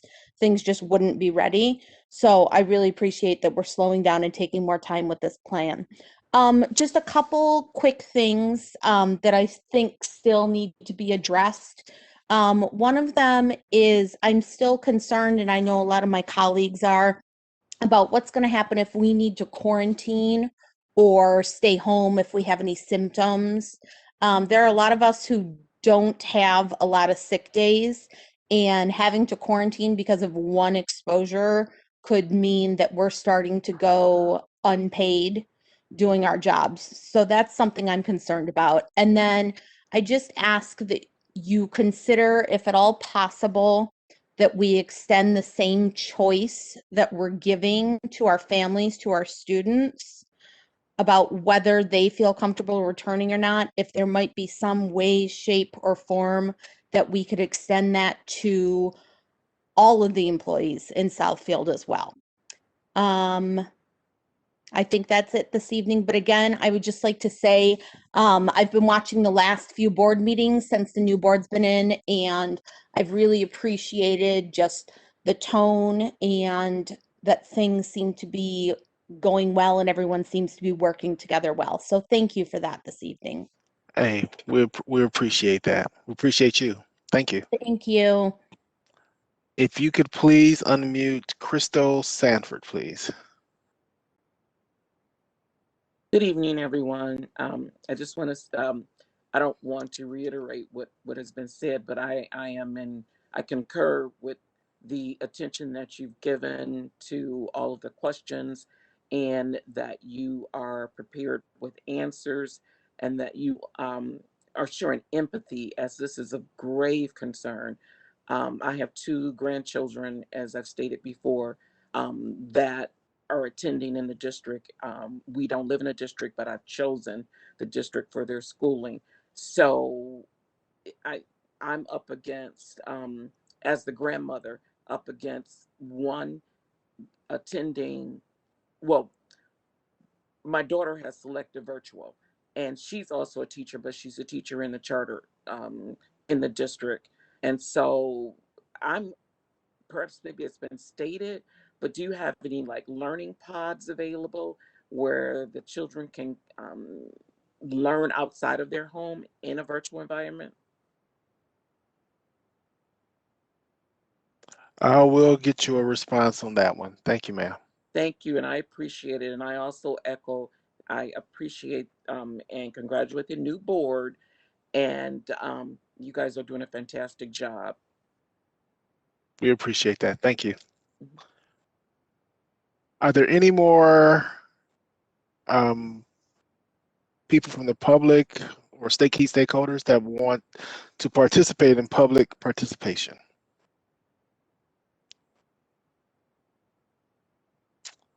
Okie dokie. For the good of the, hold on, make sure. For the good of the order, trustees, do you have anything at this time? Board President, if I may, really quickly. Yes, ma'am. So I just wanted to draw attention to the fact that for the community and our stakeholders and the staff that are on the call, that this board has truly made a commitment to being collaborative, working together, not only with one another, with the administration, with the staff, with the community. And I think that we're truly invested in that. And I hope that this shows and reflects the vision of the community and our investment in the Southfield Public School District. I'd also like to say that I believe as a board and as parents and as working individuals, we are all aware of the mental and physical strain this pandemic has put on everyone. And it is not an easy task to make everyone happy. But I will say that this administration has worked extremely hard at trying to do so. They are available to answer calls, emails 7 days a week.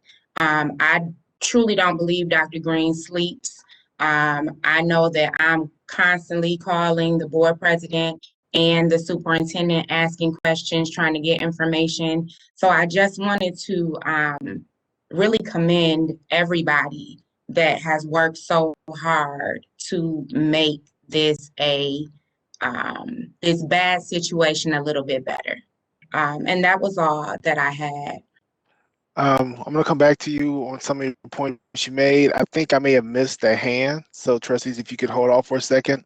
Lakia Martin, can you please unmute her?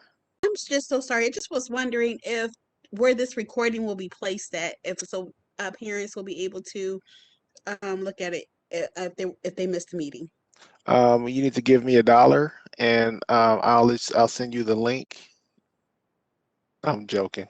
We'll make sure that it's placed available and give you all notification. Typically, well, don't give me the line. Let me get you an answer. Going back to Trustee Bland's comment. Well, I just want to first say I thank you all because you all, the new trustees, have kind of been drinking from a fire hose. I mean, when I came on, the district wasn't on fire due to a global pandemic. So you have a lot more weight on your shoulders to get acclimated as a trustee, as well as make some really hard decisions. So, so I commend you three for coming on board and learning and adapting as you go. Back to Ms. Martin, if you all go to our YouTube channel, that's where we'll have these videos posted. Southfield Public Schools on YouTube. Trustees, any other board for the good of the order at this time?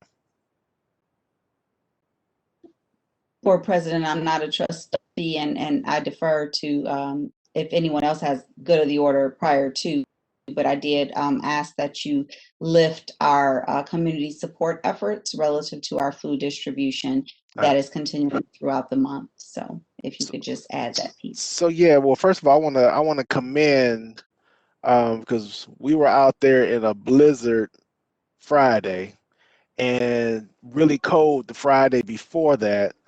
Had a few hiccups, but the team stayed consistent and provided excellent service to our community. It's hard standing outside between 9 and 1 a.m. and it's below 10 degrees. 1 p.m. We're not outside at 1 a.m. Oh, I'm sorry. That's something else. That's a different event. 1 p.m. Thank you. Sorry, 9 a.m. to 1 p.m. and to stay in good spirits. So I commend Batman and Robin, Mr. BB, Mr. Marshall, and the team that they have. And I also feel that I have to give some shout outs to many volunteers. I mean, I know on a weekly basis, not just my frat brothers, but they're out there consistently to support the community.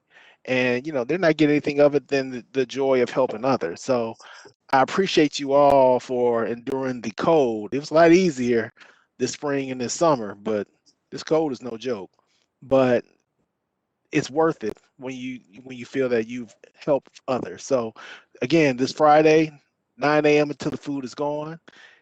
Southfield A&T on the corner of 10 Mile and Losser. Please spread the word. Please come out and partake of the relationships established by the district to provide food to the community, not just feeding minds, feeding bodies. So come on through.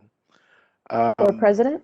Ma'am. If I may interject, there's also a coat drive tomorrow. So as you all are supplying food for our families, there's also a drive at Bernie, if I'm not mistaken, that will provide some coats and keep some folks warm tomorrow as well. And I believe that's at 9:30 10 to 1 a.m. as well. Yeah, so the coat drive, just for the 9:30. specific details. Yeah. Good Hey, evening, Mr. everyone. Marshall. How you guys doing? The coat drive is 10 a.m. to 1 p.m. And this is really important.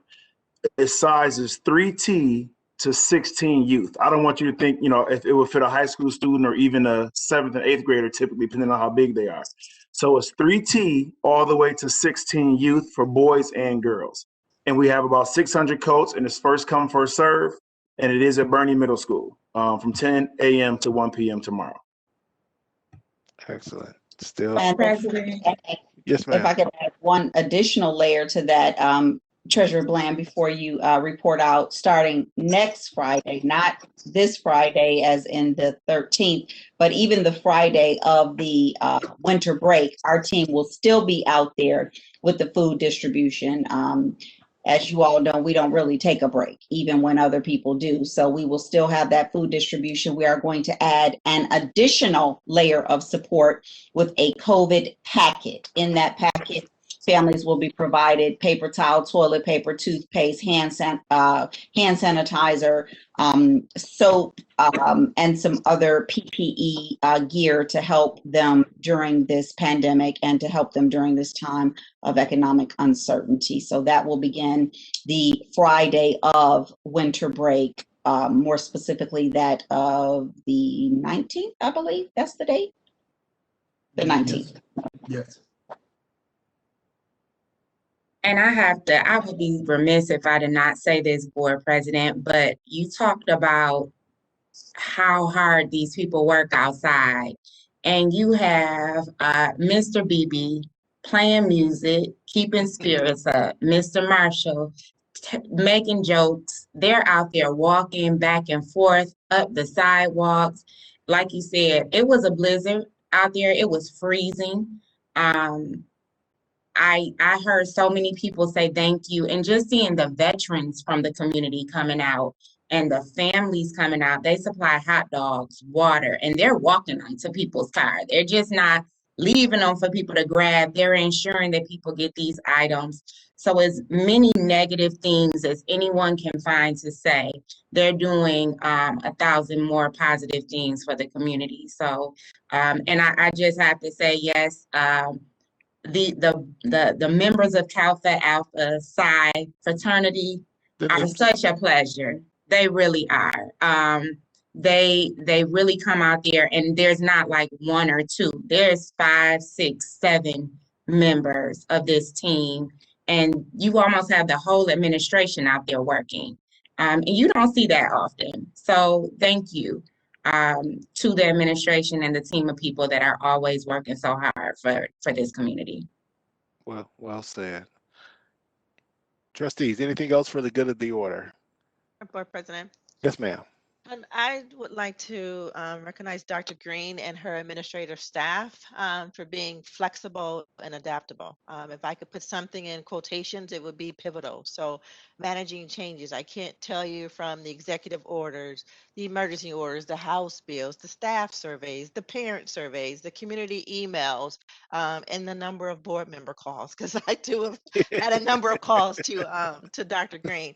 But being able to take in all of those different channels of information to help to put together a comprehensive plan that we're already starting to see some of the emails to come in and say this is a plan that we could live with, that we support, that we could get behind. And that is not possible without listening to the board, the community, the staff, all the channels of information that has come through. So I really would like to recognize Dr. Green and the administrative staff for being able to do so. So thank you for being pivotal for our district. Absolutely.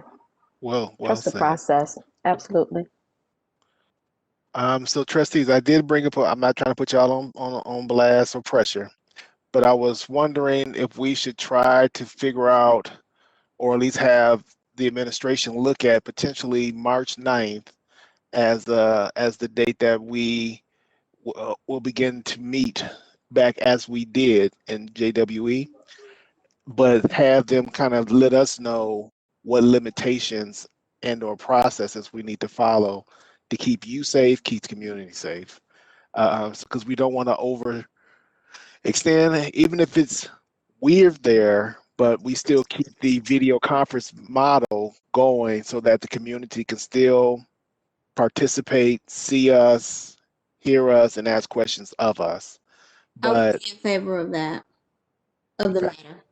okay, so I mean, I wanted to get some consensus from you all. I didn't want to just make a unilateral suggestion and or decision without talking it through with you all. I agree with the latter, that you presented, us being present and projecting virtually, for sure. Okay. Board President, if I may ask for clarification, in addition to providing you with the specs relative to the boardroom, would you and the trustees be open to the possibility of relocating in the event that we are unable to accommodate the boardroom? So for example, if we had to move to the field house, would you be No, open I'm to cool. that?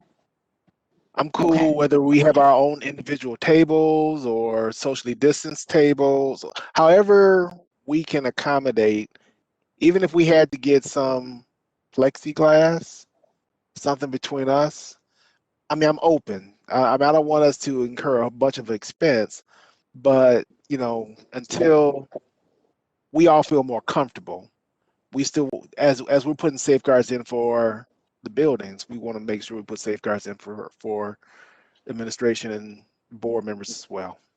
So to your point, we did try to measure out the boardroom because we use that boardroom for conferences as well. And as we have the unaffiliated staff come back, we unfortunately found that with the current CDC guidelines, we are very, very limited on the space in that room. With the 6 feet of distancing, we would not have all of the board members at the front table. And with the executive staff being in attendance, we would be out in the hallways. So we will remeasure, but it's not looking good relative to the boardroom.